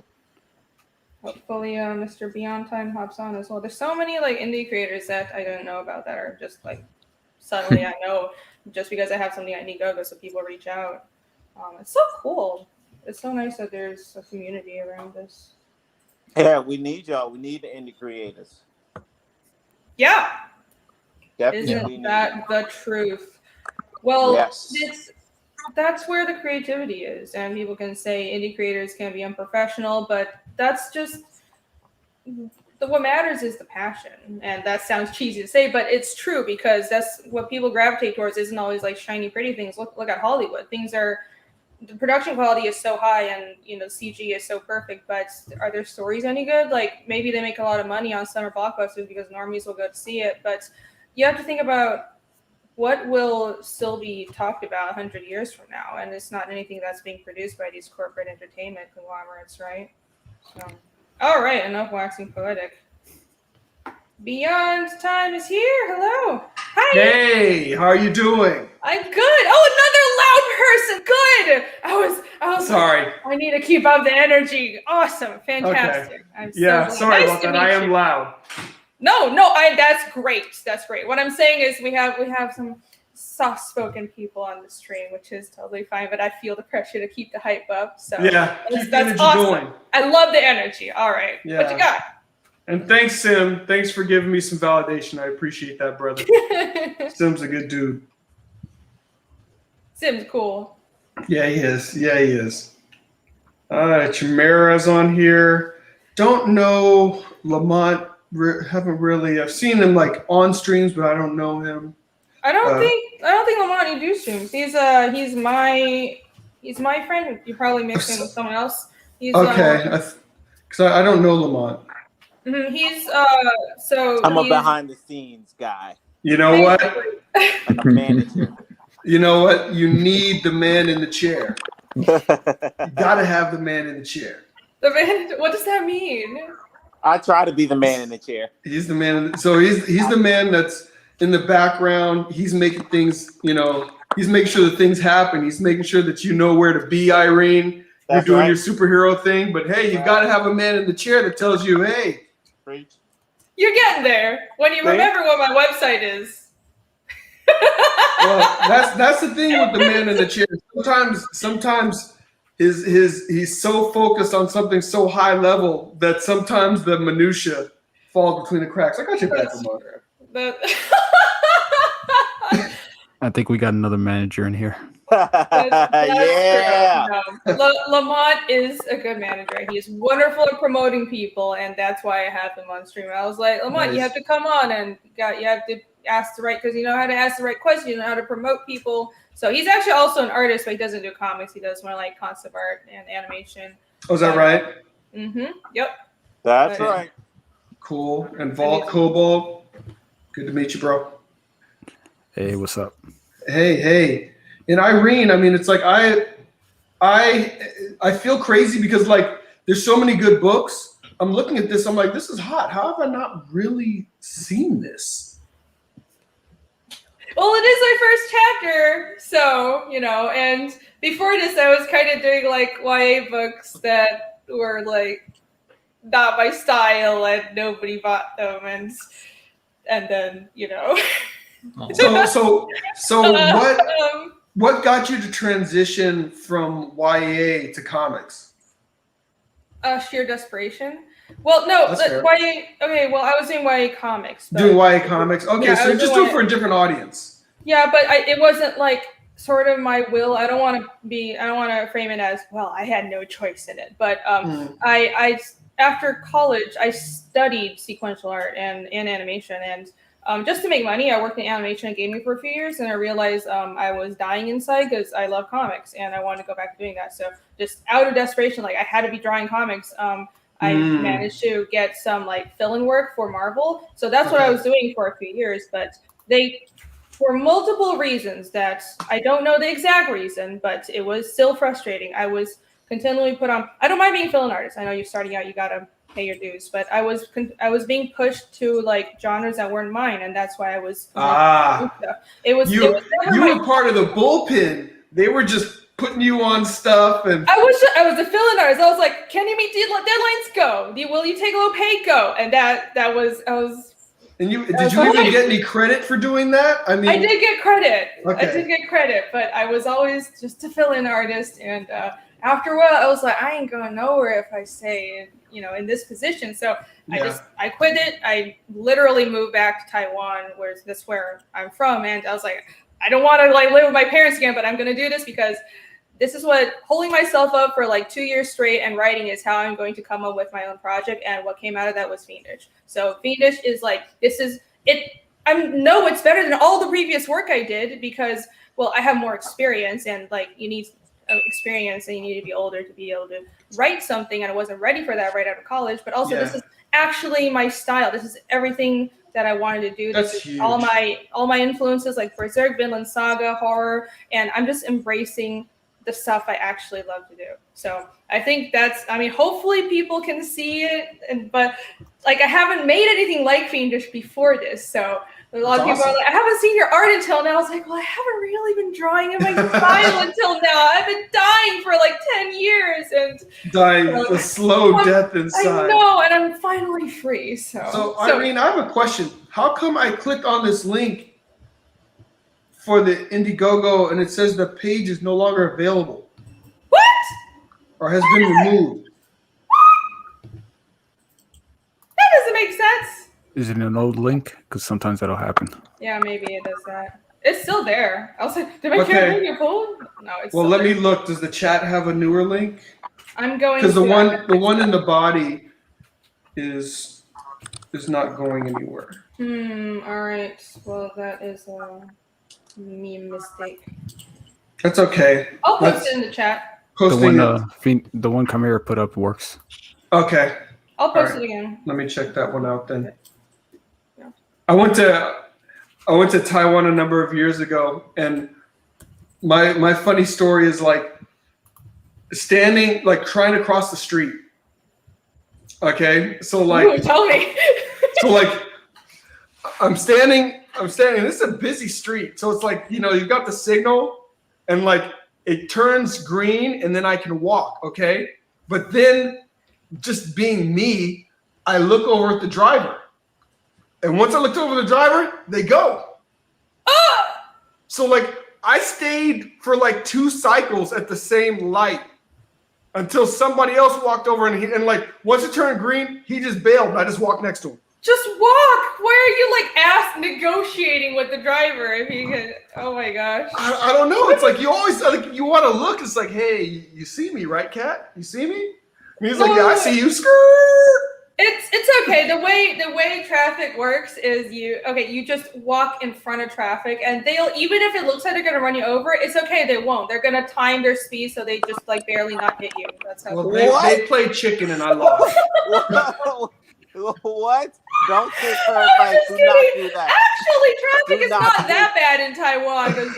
I've seen places where I'm making it sound so terrible, but sometimes okay. No, so Lamont is saying I would have been like a brown smudge on the ground if I'd actually done it. It's not that, but they won't hit you. They won't actually hit you. So cool thing, did go to night market out there. Had some really cool food. There's only one thing I couldn't get down with. Only one thing. Tell me. I couldn't get down with stinky tofu. Okay, that's fair. The reason why is because, I annoy my wife. I smell everything. So if I'm going to eat something, I got to smell it. And my boy was like, don't smell it. You just got to eat it. I can't help it. I got to smell it. It just smells bad. Yeah. It's really He's weird. like, it tastes good, but don't smell it. I was like, I can't. I got to smell it. And once I smelled it, I couldn't try it. Otherwise, I was really pleasantly surprised. There was a lot of good food. I just couldn't try the stinky tofu. That's fair. That is expected that foreigners would have a problem with it. Actually, there's a lot of cuisine that's from Taiwan and that part of the world. Like century eggs, weirds a lot of people. Even some people are weird about bubble tea, just like the texture of the bubbles. I'm like, it's not that bad. But, yeah, is that right? Yeah, but I'm glad you enjoyed your time in Taiwan. What did you go for? Just for fun? I went back in another lifetime for business. Yeah, so I was actually out of business school, and a buddy and I, it was like we had a little startup and got a little bit of capital, and we went out there trying to put a deal together with a cable company out there. But that was a long time ago. So I'm sure Taiwan has grown even a lot more since then. I don't know how long ago you were there, but I'm a very well-preserved brother. I've been around for a long time. I see. Taiwan changes really quickly, so it probably is really different. It's wild. So I left when I was 17, and like I didn't go back for 3-4 year gaps at a time, and I went back and everything has changed. It's like places that were rice fields are high rises now. It just, a lot of cities in Asia or like countries in Asia develop so quickly, especially now. It's pretty wild. Oh man, I'm looking at your campaign. This looks hot. Thank you. I mean, we should be talking about your campaign. I already shilled mine, but if you want to keep on, if you want to boost my ego a bit, I'm fine with that. No, what you got? Yeah, what you got? Yeah, let's show your campaign. Let's show your campaign. All right, I don't multitask very well, and I'm looking at your campaign, and it's hot. So, tell me more. I'm just looking. I'm not a big poster person, but I think I'm going to get the book. I really like that plaque tier you have. Oh, yeah, you show the plaques. Oh, my gosh. Okay, so. All right. Show me what I need to see. Okay. So, for the plasma tier, which is the one that I have featured at the top of the campaign, you get the book, the print book, and all 3 posters, one by me, one by Nick, who's my colorist, one by my friend Yvonne Pineda. You get the little plastic demon standee, and you get the original art, which is one of these things. Let me see. So, oh my gosh, I'm dropping things. These. Oh, whoa! Wait, what are those made with? These are They're made Pyrography with the parts. flesh of her enemies. I just glare at the wood and I terrorize. I spit fire from my mouth and it just like it brings the demon out of the wood. It makes no sense. So these are I do pyrography and basically I do some leather work and like woodworking. But I figured I'd put those skills to use with this campaign because it's also very naturey and it like a wood product fits the campaign, and also it stands out because I want to do original art, but it's not just something that's on paper. So if you pledge the plasma tier, you'll be getting one of these one-of-a-kind demon plaques. And these are all handmade. Every single plaque is different, and that's only for $100 for all the things that I mentioned above. So these are almost done. I'd have to seal them with a sealant so the wood is nice and preserved, and they're also signed on the back. Yay! So okay, I have another question for you. Yeah. Are you charging enough for shipping, or do you have somebody? Or do you have somebody stateside? Oh, well, I am in America right now. Okay. I just want to make sure you were in Taiwan charging this shipping. No. I'm in the US. I'm like, I will add something to this because that's not right. No. I actually went back, and that's why like the backer number on top doesn't add up to all the tiers. It's because I had to go back and edit international shipping, but I'm in the US, so we're good. Okay, cool. Well, I was on a stream with was it Alejandro? I think so, and he's got the COC, something of creation. Well, yeah. Columns of creation. Yeah, columns of creation. So like, okay. He's got a great looking campaign, but I think he was in Britain, and he wasn't charging shipping. Yeah. And I was like, and he's like, oh, I'll eat it. I was like, bro, nobody. I was like, close this down and open up a new tier with shipping. Nobody will be mad. The folks that already got it. You gotta honor that. But dude, I was just telling him just some of the stuff that I've seen in terms of shipping, like just shipping from the US to the UK. Oftentimes the shipping is more expensive than the book itself. It's kind of ridiculous. Yeah, someone told me about that as well. Yeah, I had it at like $15, and somebody's like, you have to put $25 for all your international shipping. I was like, okay, you're right, but that's where people lose money. Yeah, I discovered a new tax that the UK charges. I guess before, it's the value added. Is that 20%. it? Yeah. So at first, I guess the tax was always there, but it was the recipient that used to pay it. But then I guess they changed it this year to the sender is the one that has to pay this value added tax. So I'm paying the UK tax? I'm paying the UK. So that tax you will, but I'm not an accountant, but I did talk to one, and he was saying, well, technically, campaigns you're not selling. Mm-hmm. It's really somebody is backing, and you are kind of providing a reward, so to speak.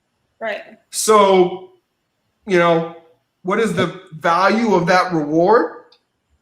As long as you use stamps.com, you should be fine. Yeah. Because I just finished fulfillment last month, and I had to do VAT tax things for Britain or whatever the hell, and I figured it out. Yeah, it's fine. Yeah, so you don't have to jam yourself up completely with that. But no, that looks great. I just backed a book, and I know I'll get your updates, so I may upgrade. So, but your artwork looks amazing. Thank you. Sorry, I was wrenching Simon, so he could matter. Oh, I was just about to time him out. Damn it! I was literally right there. Oh well, I got to. Yeah, it's okay. Next time it'll be a competition. Sim was like, wrench me. So wrench me before I get timed out. No. Exactly. He knew it was coming. Thank you very much. I appreciate all the kind words. There's so many good books. It's crazy. There are. Oh, it's crazy. And to add on to the crowdfunding, like, you know who Todd McFarlane is, Irene? Yes. Okay, good. Well, I just didn't know if you read like all manga. I don't know how much. Oh, no, I do. I did go to college in the U.S. and I studied comics, so I know like comics history. I just never really developed interest in superheroes. Well, it just seems like he has millions of fans, and his Kickstarter had 23,000 backers. I'm like, man, that's like just a small. He had a Kickstarter. Yeah, for an action figure, and it's just like that's just such a small number, and I feel like there's an untapped market for comics. So we'll see with eBay and Etsy, because EVS sells Cyberfrog on instead of doing the like reprint on his campaign, he just puts them on eBay. And is that right? Yeah, Cyberfrog Wreck Planet, or the first one is on eBay. So so I was looking at it, and there's like 2 million sales in comics, or there's 2 million comics listed on eBay and 1 million in sales. So I feel like there's just more people to get to. I would never have thought eBay was the place, because I was thinking of building a store envy shop to sell like all my products for Beamish and stuff. Well, Kyung Lee also does Etsy, so I'm gonna do both and see what happens. Yeah, there has to be an audience out there. I know there is. There definitely is, and I think we're all just. That's one of the things I love about the community is everybody's just kind of sharing, So we're all kind of figuring it out. Oh yeah. It's such a great community around indie comics, and I totally wasn't expecting it before I launched my campaign. But pretty much like the minute I launched, people were like, "I want to help you out. Like you should go on streams to promote, and this is how you should like." Chris was the first person to really come on, Sugar Chris to come on and just be like, yeah, Sugar Chris, he was such a big help to me. So shout out to him, and he's still in the chat. Like he came on, he's like, what are you doing? You're great. Your like book looks great, but you don't have add-ons. You don't have a retailer perk. Like, where's you should have your art book as an available like option. I was like, okay. But it was good advice, and because I don't want to do it. I'm just an artist pretending to know how to market shit. So I think it's great. Yeah, there's some folks kind of in the community that are really good at marketing. I'm not one of them, but they are invaluable resources.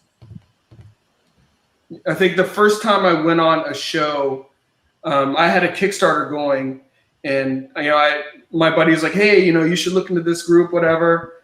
And I went on Mail-In Show, and he was just like, it was like getting schooled. I mean, he was like, now these are the reasons why you're not selling, pretty much. God. You know what I mean? And I was totally taking notes. You know what I mean? Yeah. It was like I just went to school in a big way, and I appreciate that. I mean, at the end of the day, you don't want somebody that's blowing smoke up your butt and nobody's looking at your stuff. No, you're like, okay, something's not right. Something isn't jiving here. No, you didn't go to school. You went to gym class. You got coached. I got coached. Mail-In. Yeah, I got coached.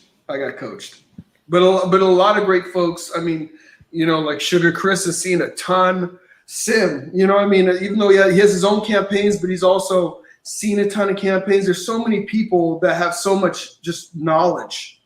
Yeah. Just kind of across this whole. So I definitely appreciate everybody. It is much appreciated.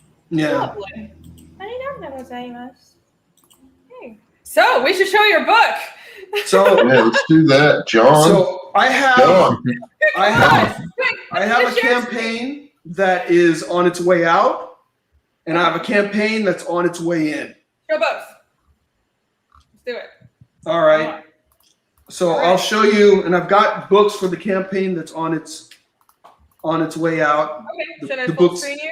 You can full screen me. Okay. Oh, so do you have do you have a screen share, or do you want to show the physical books first? I'll show the physical books, and then I can do a little screen share. I'll probably not share it well enough to be able to show the video, because I seem to have a magical way of making sure there's no sound. Who is the one with the chick in the blue like denim suspenders? Yeah.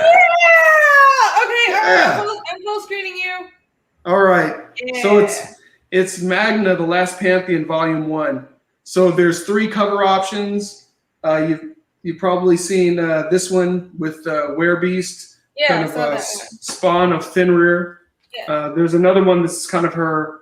I kind of call it the level up, power up cover. See her lifting a tank, so you see it's more. She's a country girl, but it's more than just grits and bacon, that enables you to lift a tank. So you get to. Right. And then this is the Behold the Pantheon cover. So you get a flavor of some of the other beings that are in this, and also have fun trying to name that deity, on the cover. So those are the three different covers that we have for it. I love those covers. They're very shiny too. I know everybody's book seems to have like real nice quality. Yeah. Well, I'll tell you. I mean, just across the board, indie comics is just stepping up its game. And I feel like since I don't know, like second or third quarter of last year, like books have just gone crazy. And I'm just like, these books are so good. It's not just like, I'll back it. It's an indie, and I'm not really happy with what's going on with the big two. I'll check it out. Now it's like, this is awesome. They're actually good. And like, I can't not get it. No, exactly. This is like pro work. Yeah, no, seriously. It is. You're right. All right. And here you go. Magna! This is Magna. This campaign is ending this coming Monday. So just for a little bit of a flavor of Magna, this is one of two parts. It is 76 pages in total. So it's really 3 comic book issues plus some other art. And you get to follow Cotty Scogg's home, and you follow her adventure. This is also set in 1942, so it's a little bit of a period piece. You have what's going on, with World War II, the world being at war. And she basically has her awakening, so to speak, when this werebeast, which is one of the spawn of Fenrir, attacks her family's home in Tree City, Idaho. After she defends her family, she learns that she's adopted, and this sends her on a quest of self-discovery. So in the midst of what's going on in World War II, she travels to Finland, and there's a lot of interesting things historically going on in Finland in World War II. But ultimately, she finds herself amidst a pantheon of what we call the last pantheon of gods from all these different pantheons. So you have Egyptian, you have Norse, you have Greek, you have Chinese, and these characters have come together for the purpose of survival. So as the story unfolds, you learn more about her and her connection to the pantheon, and you get to see if she's actually an agent of salvation for this pantheon or of destruction. Cool. Very interesting. I like the whole like multiple mythologies coming together, and the art is good too. Yeah. So I had a lot of fun with this. Growing up, I always loved mythology. I was a big D&D player growing up, so I could spend tons of time just looking at whether it's just the source material, the deities and demigods book. Mm-hmm. That book I stop. Oh man. Stop. What? Stop talking about D&D? No, let's talk more about D&D. Oh, no.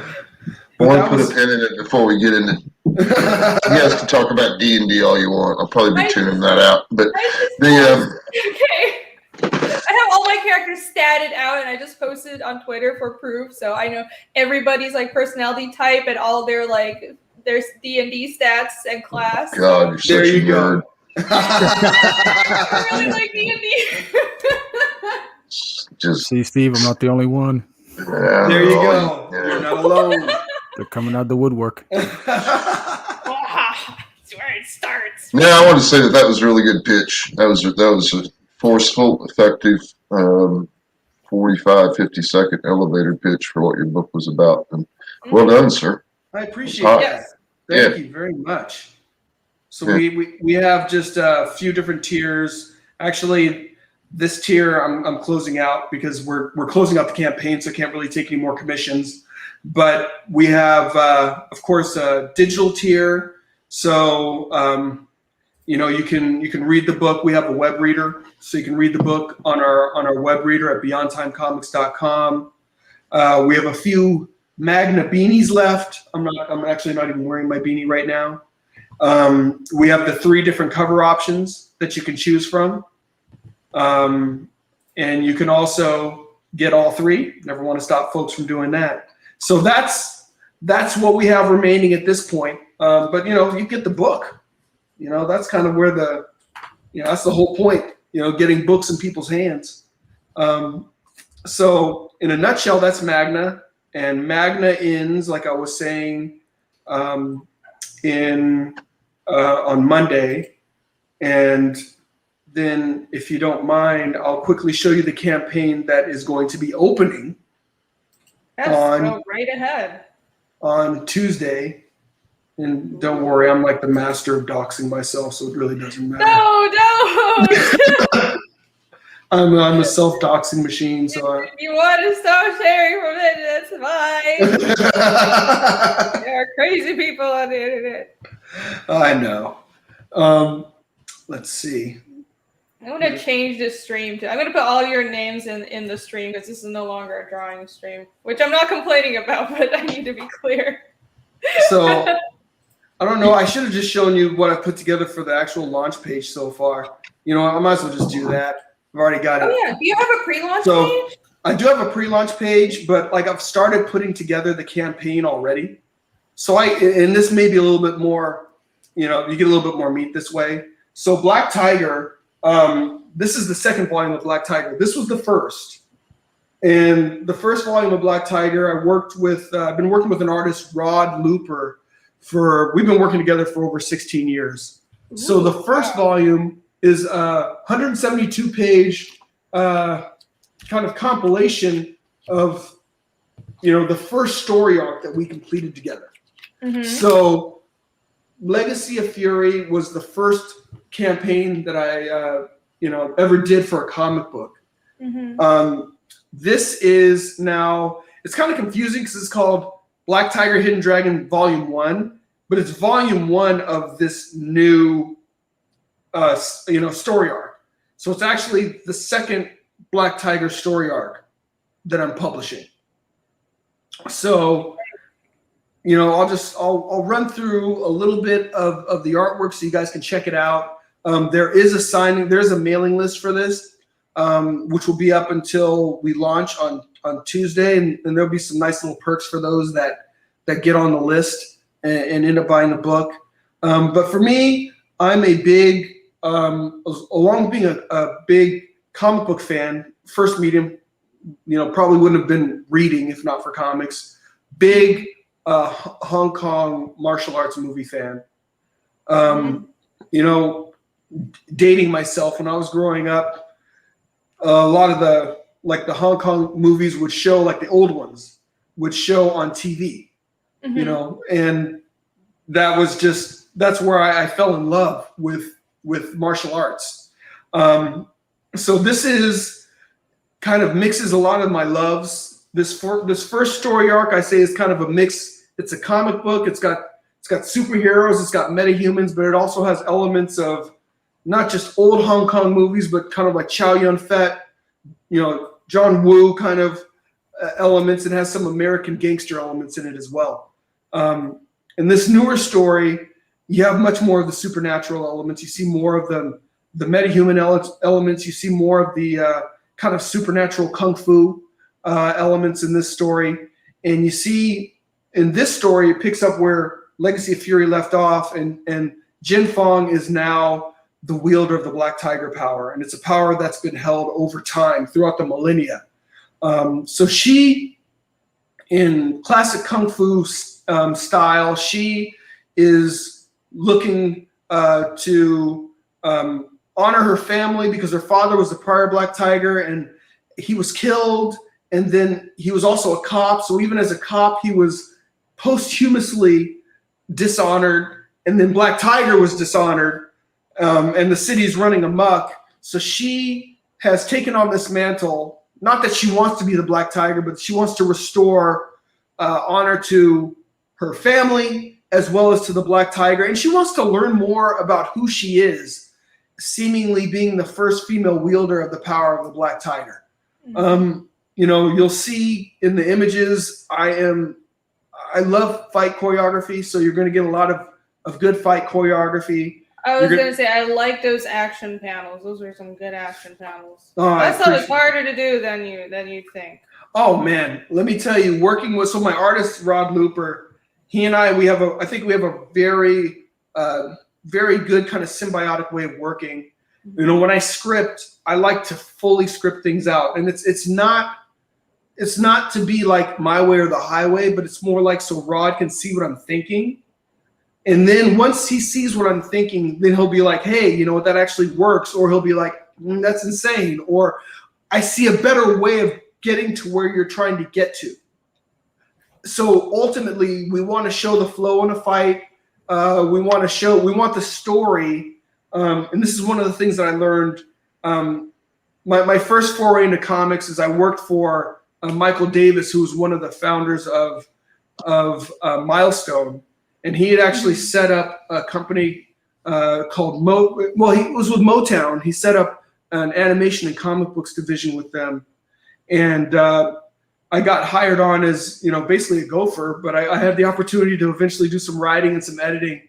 And we would go to, in LA, for those of you that are familiar with LA, because that was in the Mid-Wilshire district, we would go to Golden Apple, which was on Melrose.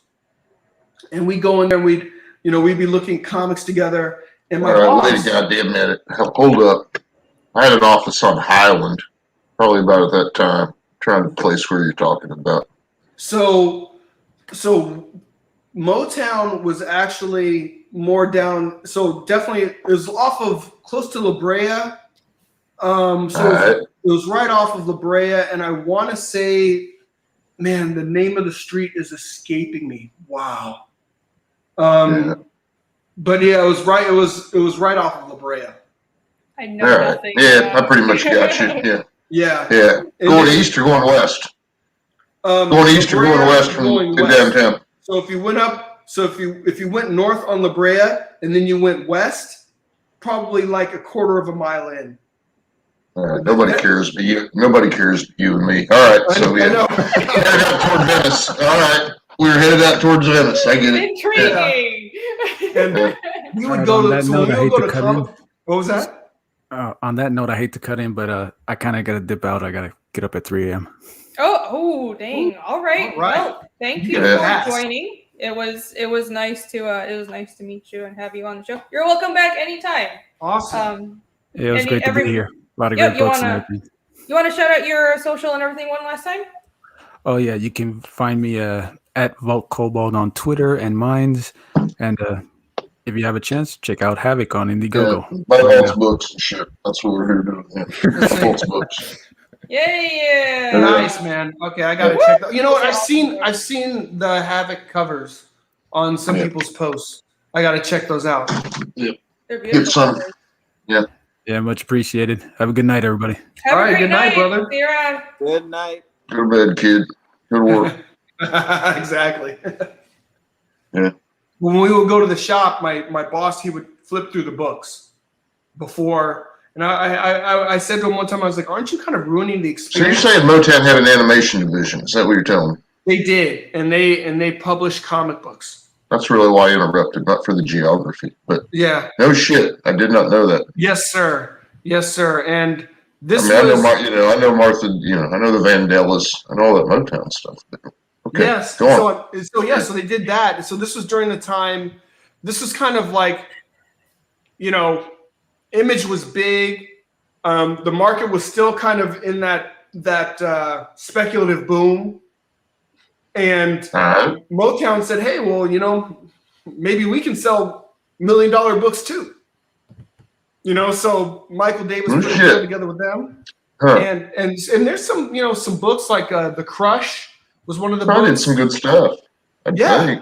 Well, Well, I don't know. I mean, I don't know. I mean, I don't know. It escaped my attention. Maybe I knew that at once upon a time, but right now it's like Motown was making comic books. Yeah. Oh shit. All right. Yeah.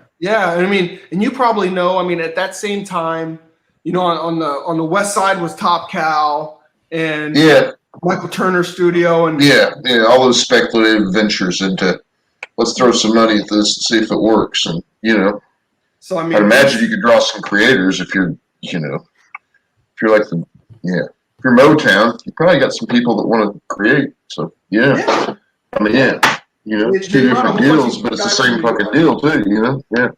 No, it worked. It worked until it didn't.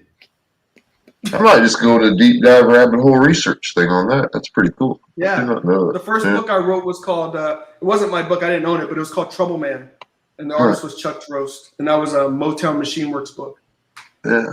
But I know I'm making this story exceedingly long and painful. But like my boss, he just showed me, he's like, when I go through a comic, the first thing I look for is the flow. So he's like, I just skim through a book and the sequential should be telling me the majority of the story, and then when I go back to read it, the words are just filling in the parts that, the sequentials weren't able to tell me. And I always appreciated that because, as a writer, I can have the tendency to quote kind of overwrite comics, but a lot of what you write, you don't see it like in script form in a comic book because a lot of it is portrayed by the artist. I agree with what you said earlier about writing full script and giving them everything you think you can give them. And then I think at some point in the process, you might have to pull back when they come back with something a little bit different and you insist that it was right there in the script. I know it was there. And then it's kind of not, Well, the artist is I always see going to that have happen their a lot. input. They're going to change things, so you have to understand it's a Well, a lot of times the artist has a better way to get from point A to point B. But I mean, you certainly got to be very cognizant of story beats and where the page turns are, and make that stuff happen. But that's what I was taught too. The story has to read in thumbnail form, and you maybe not like the the intrigue or like the details, but you have to understand a whole issue in thumbnails. If it doesn't, then you're not telling a visual story. So great. I think some writers, like right here within the sphere of who we've had on tonight, I think that Vault has there is the flow, and the flow is the most important thing. But there's also ebb and flow. And Vault has kind of the gift for narration. He does this heightened tension thing, and it sets up. You're like, what's going to happen next? And then you turn the page. You're like, and then it's on. Nice. You're right. So that's what Vault does. Chimera does it like really different, but he will totally set up a punchline for a page, 2 pages. Once in a while, he's got me with 3 pages. I don't even see it coming. I just realized he actually spent 2 pages setting me up for that punchline. He gave you the just like, He's like, look at this. Yeah. Chimera's out there doing here's something shiny. You're right. I'm not wearing pants. Something like that. There you go. None of us are. That's the truth. That's why I'm not standing up. Yes. We're on stream. But I think there's definitely, if you want to achieve, if possible, to do. I mean, if you're a good enough writer, I think you can hold it up a little bit and then let it flow. Yeah. And I think some other writers would be better served to just kind of let it flow and not hold it up so much. Yeah. But there's a lot of value. Takes me very. That's the beauty of comics. I mean, it's always the pieces are always greater than the whole. So as long as you've got a vision, but the artist starts to interject, and the writing just becomes iterative because there's so many things that I've had to either change or tweak once the penciler started putting pencil down, and I'm just like, oh my goodness, yeah, okay, So it's like the script. Even for all these books, the scripting really wasn't done until the book went to print.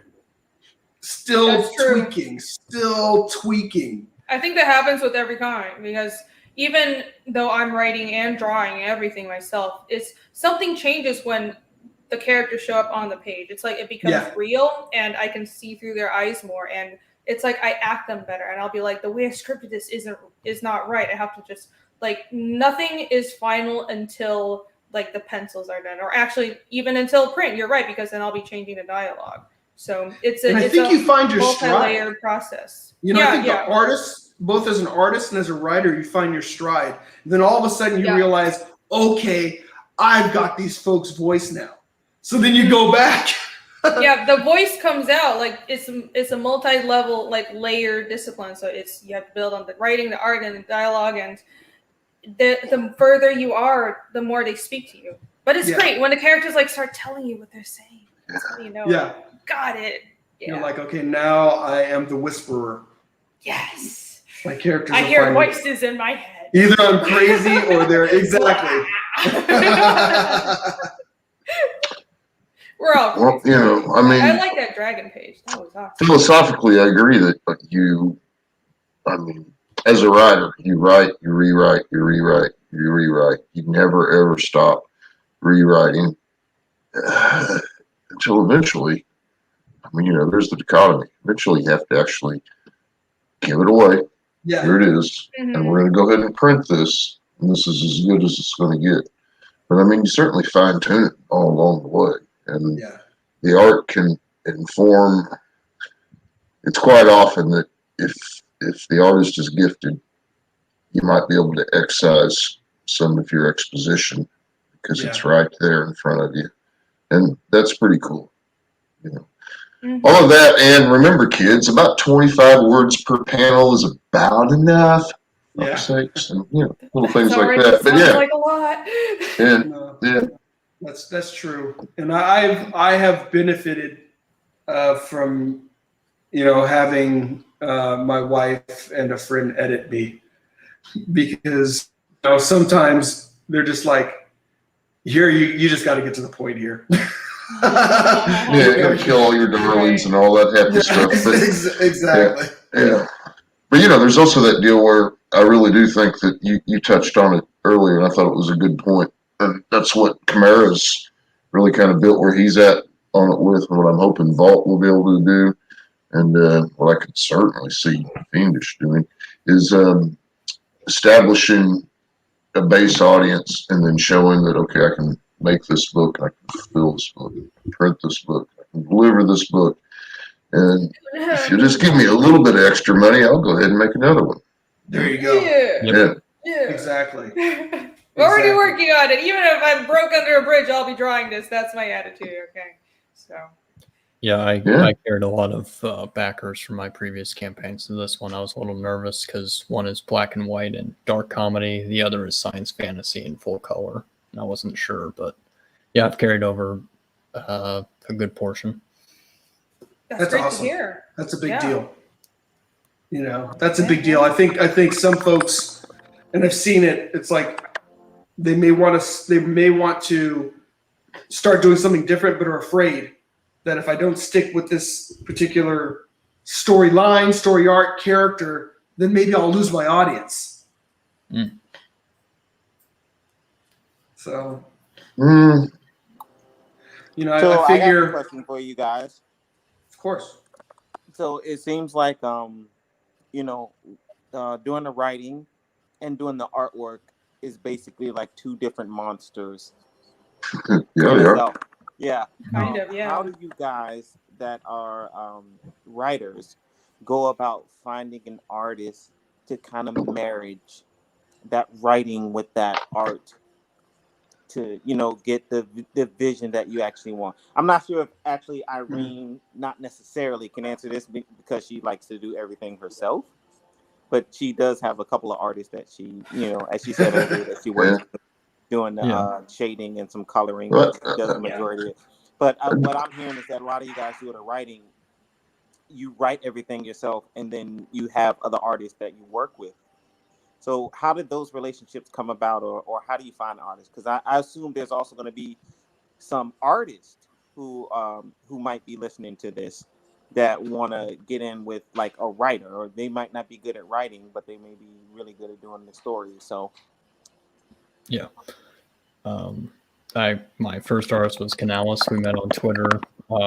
We just happened to be in the same community, arguing with the same people. After that, I kept asking around, like, where'd you find your artist? I'm like, oh, I met him here. I'm like, okay, that didn't help. And then the guy who did Iron Skies, I'm blanking on his name, but he gave me a website, and so I found some artists over there, so that was really helpful. Cool. I think that it's very difficult, actually, to achieve the right combination therein. I think that there's more pitfalls than not for a fledgling. I know it happens a lot, but so Irene here, she can actually pretty much do it herself. That's great, and I think it's going to do really well. Actually, she's got the total package thing going on, but it's going to take her a minute. So there's that. And then if you're a writer, and John might back me up on this if I ever shut up.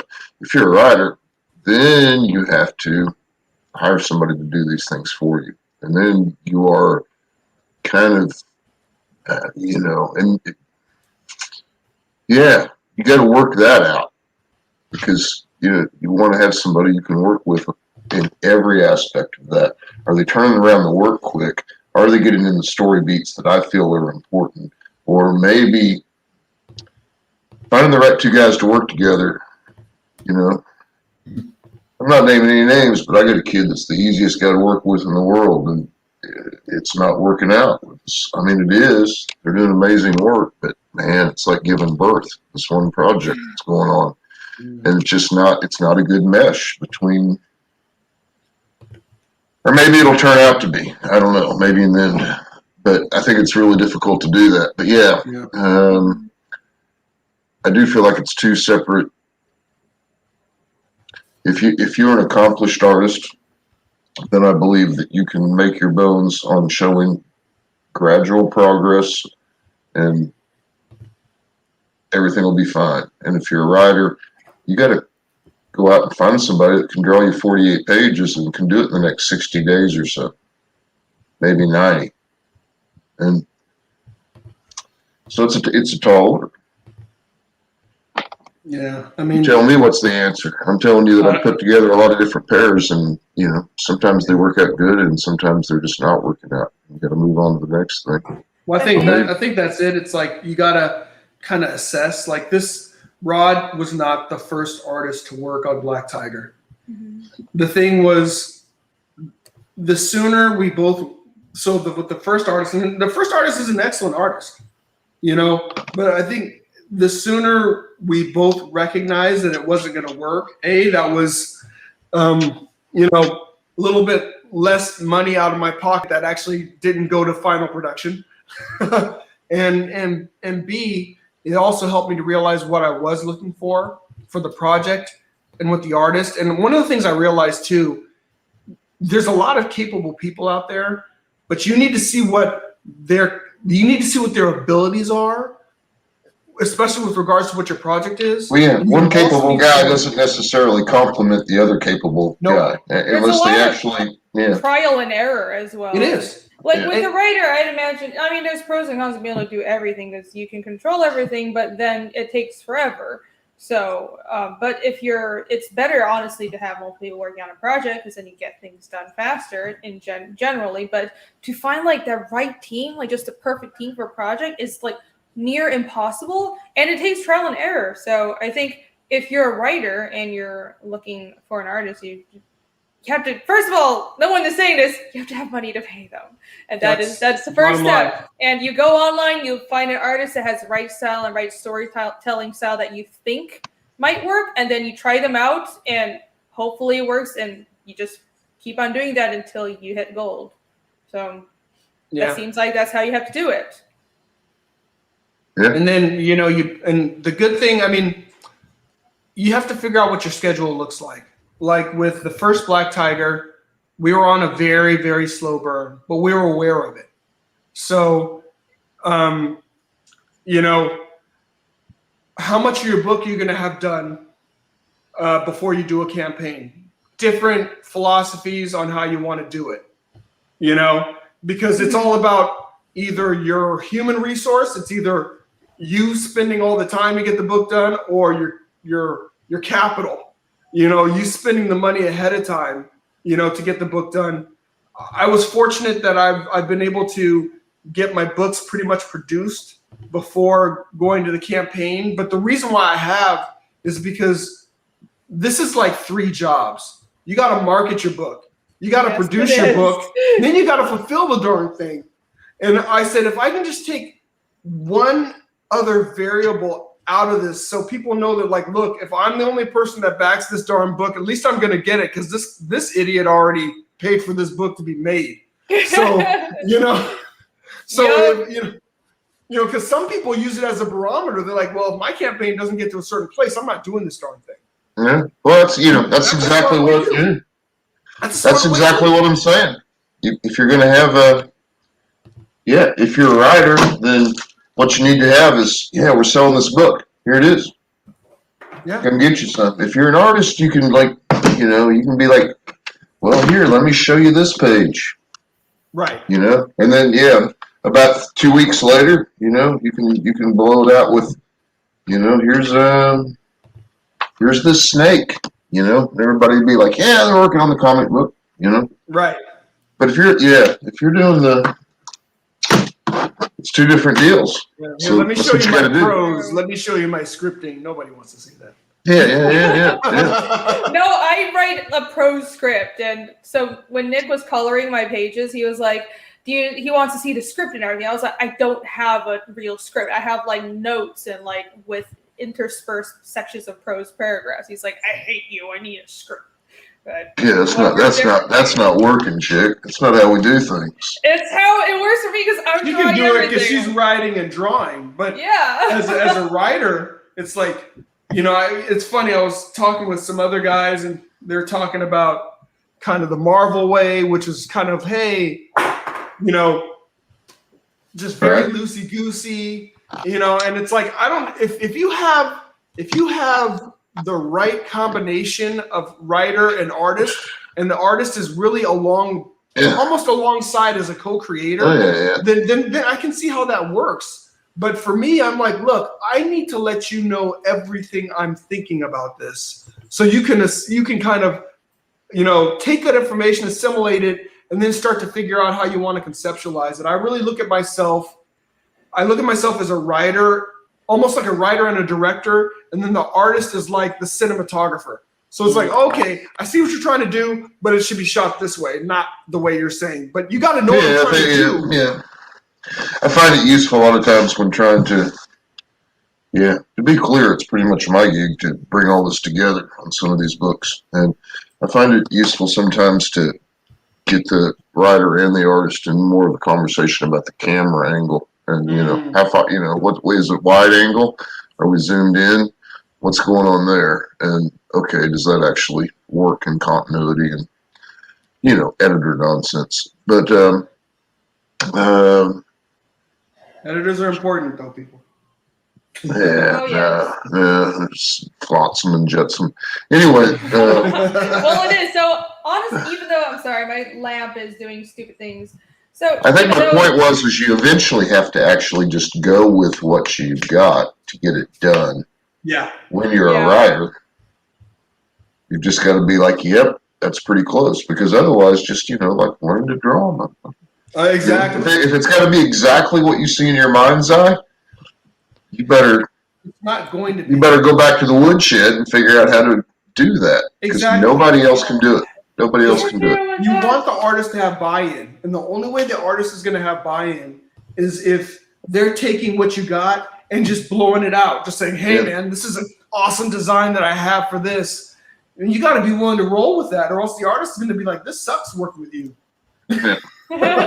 That's true. Though I do want to say having an editor is important, because even though I am doing the writing and drawing myself, I have a whole group of people that I have been sharing the story with from the beginning, and technically they're my editors and they didn't want to be credited with, but it's like, it's important to get feedback, and you need someone that tells you, okay, this is a good idea, this is not a bad idea. Like, show your work to people. It can't just be you in a hole and you're always right. So everything is always collaborative. Even if you can do everything yourself, you're going to end up needing help. Gotta be okay with that. It's a lot to do without a publication. It is. It is. I mean, comics is very manageable, a very manageable medium for like you can technically have just one person and you can put out an idea, and that's why I love it. But you're still gonna need like some support, and you do need your feedback. And that goes for everything. Even if you're just writing a book, you need some other eyes on things. Yeah, I agree wholeheartedly. Heck yeah! So, anything else about this campaign? No, awesome. I love the action. I'm working with Rod has been amazing. We've gotten to tell a whole bunch of different stories that we wanted to tell. So it's a fun story. It picks up off right after Legacy of Fury, but we are gonna have a Catch Me Up, so you'll be able to pick up Legacy of Fury and then pick up Volume 1 of Hidden Dragon. If any of this stuff is of interest, would love for you guys to check it out. It'll be going live on this coming Tuesday. Awesome. So I know. Yeah. I know. Very good. But I appreciate you letting me come on. Of course, it was wonderful to meet you, and it was definitely wonderful to see your comic. This looks great. I do mean it when I like it, and I think I will get that book. Oh, I appreciate that. Fantastic. Man, we are past 2 hours. This did not go how I was expecting, but it went better than I was expecting. Yeah. Well, thanks for having. Well, now Chimera's still here. I'm just like, thanks for having me and Chimera on. Thanks for having me involved. Sticking around this whole time. So I'm thinking that I need to start doing like an art stream one day, but probably another day for like people to, promote their stuff. Because I love talking to people, but I don't know. You don't get any art done. Right, because people also like seeing that, right? And it's almost motivation for me to like keep on working on, get the pages done quickly. So, but I'll figure it out. I'll let people know. Like I'll still be streaming Wednesday at this time, but I'll figure out whether it'll be a promo thing or an art thing. This was a nice get together. It was really good to hear from the actual content creators, and just giving them that moment to shine. You guys all are like just super gods to me. It was amazing, and I'm glad it was like yet another outlet for independent artists to showcase their work too. So definitely, you guys, if you have links and everything that you can share with Irene, so she can share with me. I can put all your stuff out too, so we can drive more fans towards all of this great stuff that you guys have been creating. Oh heck yeah! Lamont is the manager promoter, so definitely and there's so many people doing these streams. Like I mean, my channel is tiny by YouTube comparisons, but like I said, the minute I launched my Indiegogo, everybody was coming in like, come on this stream, promote your work. So I feel like there's a huge momentum. It's been building for a while, but like especially with the quality of work and a number of people that are kind of building an actual community around doing indie comics, it's like reaching a mass now, and it's so good to see because we need that. Like I am such a big supporter of independent work, and I don't know, I feel that's just where the heart is at, because big companies have, I don't want to go on a whole thing, but if it's like corporatized work, production quality and everything, but I think that's what makes manga so good, and that's why manga consistently sells so much more than mainstream American comics. It's because it's a one or two creators telling a story that they really mean from the heart. It's not just they're doing something for the money, and I think that's what people are looking for. So it doesn't matter if it's games, comics, books, creator-owned and indie is where it's at. I agree, and I've with this whole indie movement, I've bought more indie books across. It hasn't even been like genre dependent. I've bought books across genres because at the end of the day, as somebody that loves stories, I love to see a good story that's told by somebody that's passionate about their story, and I like to see how they execute their stories, both as a fanboy and as somebody that writes. So I'm thoroughly enjoying all that's going on right now, and like it's crazy. I go on streams and I see stuff that I'm like, how have I never seen stuff before? It's crazy, and I still need to check out what Steve and Chimera are doing. I feel like I'm running like on a treadmill that's like got like a 45-degree incline. I'm trying to. I'm wondering how I never saw your book. Because I saw Chimera stuff, I saw like John's stuff, and then I was like, how did I? Well, no, I didn't see your stuff. I didn't see John's stuff until today, and I was like, how is that possible? Because I'm really into it. But again, it's because there's so many quality books on Indiegogo and even Kickstarter, but people putting out their original stuff. I love it. It's great. Yeah, and I think it's funny. I've been talking with some of the other creators as well, and just figuring out how to better cross-pollinate and cross-promote, I think, is something as well. And just, I think that took a while to figure out. People are getting a hang of it. Yeah, but it is hard, but people are getting a good hang of it. And it's also, I think, the audience needed to know where to look for, to see, like, these are the places to go for where people are promoting themselves and stuff, because their audience is out there. It's like they can't be reached. Like, how do you reach them? It takes time, but I think it's just a matter of time. I think so too. Heck yeah. I think that every stream like this helps.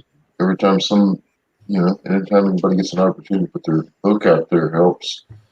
And then beyond that, it's a long haul, Yes, sir. You're going to have to dig your foothold one toehold at a time, That's it. But the people that hang in there and do the work and get their product out there and fulfill the customers are probably going to be able to make some money at this. And the people that don't,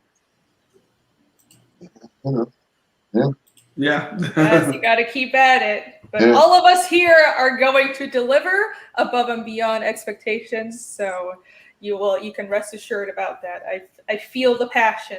And even though Chimera is very, very quiet, I know he reserves all his passion for his work. So that's how it works. Yeah, I usually tap out for an hour or so. I'm amazed you stuck around. Thank you guys for sticking around. Chimera's level of enthusiasm is legendary. There you go. I can feel it. Why is it Oh man. Well, it is almost 2 hours. Yeah, let's get the hell out of here.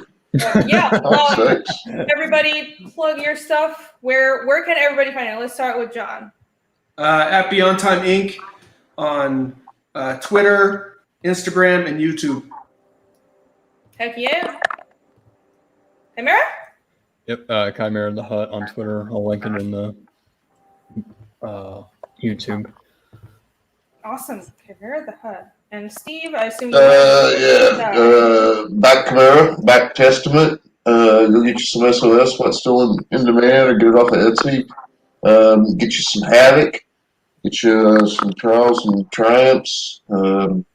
Get you all the stuff all my other buddies are selling. And when it comes to social media, you can just leave me alone. I'm busy. Awesome. I should tell people that. Great advice. Don't talk to me. I'm trying. Lamont, do you want to plug anything, or because you're technically a manager and from a?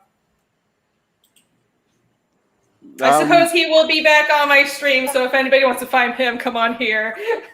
Yeah, I'll be back on the stream. I don't like. I just want you guys to shine today. You can. You do have your own work, but you're not really on Twitter. Which is probably good. Yeah. Awesome. They can find me somehow. Yeah. You can yell at me, and I'll be sure it's transferred to him. But fair enough. But I do want to thank Lamont for coming on today and being so. Thanks for having me. And it's like awesome meeting like all of you, and all of this awesome shit y'all put out is amazing. Thanks, Lamont. Good questions, brother. Appreciate it, man. Very good questions. Great to meet everybody. That's it. Appreciate it. And of course, I just one more second. Come, behold my campaign. Fiendish Chapter 1 Demons is still on Indiegogo for 9 more days, and I would like to get to our highest stretch goal is 10,000. That means a book will be in full color, and that doesn't mean you get the book in color. You'll get a black and white version and a color version. So look at that. I would love to see this thing in color. If you like berserk, dark fantasy, action, Viking and pagan stuff, this is the book for you. So check that out. I'm super, super proud of this. And you can find me at Rini Draws. Here. I'm Rini Draws pretty much everywhere. Twitter, Instagram, Facebook. I do have an Instagram page also for my comic, fiendish.comic. But if you go to my website, ReenieDraws.com, all the links are from there. And I stream Wednesday nights at 8 p.m. on this YouTube channel every Wednesday. And I'll figure out another time to do an art stream probably, but this will still be the time for probably doing promo streams and stuff. So this was a ton of fun. And Yeah, it was. thank you guys so much for hanging out. This was absolutely wonderful. And I will see you all next week. All right. Thank you. All right. Have a Thanks, good night. everyone. Bye.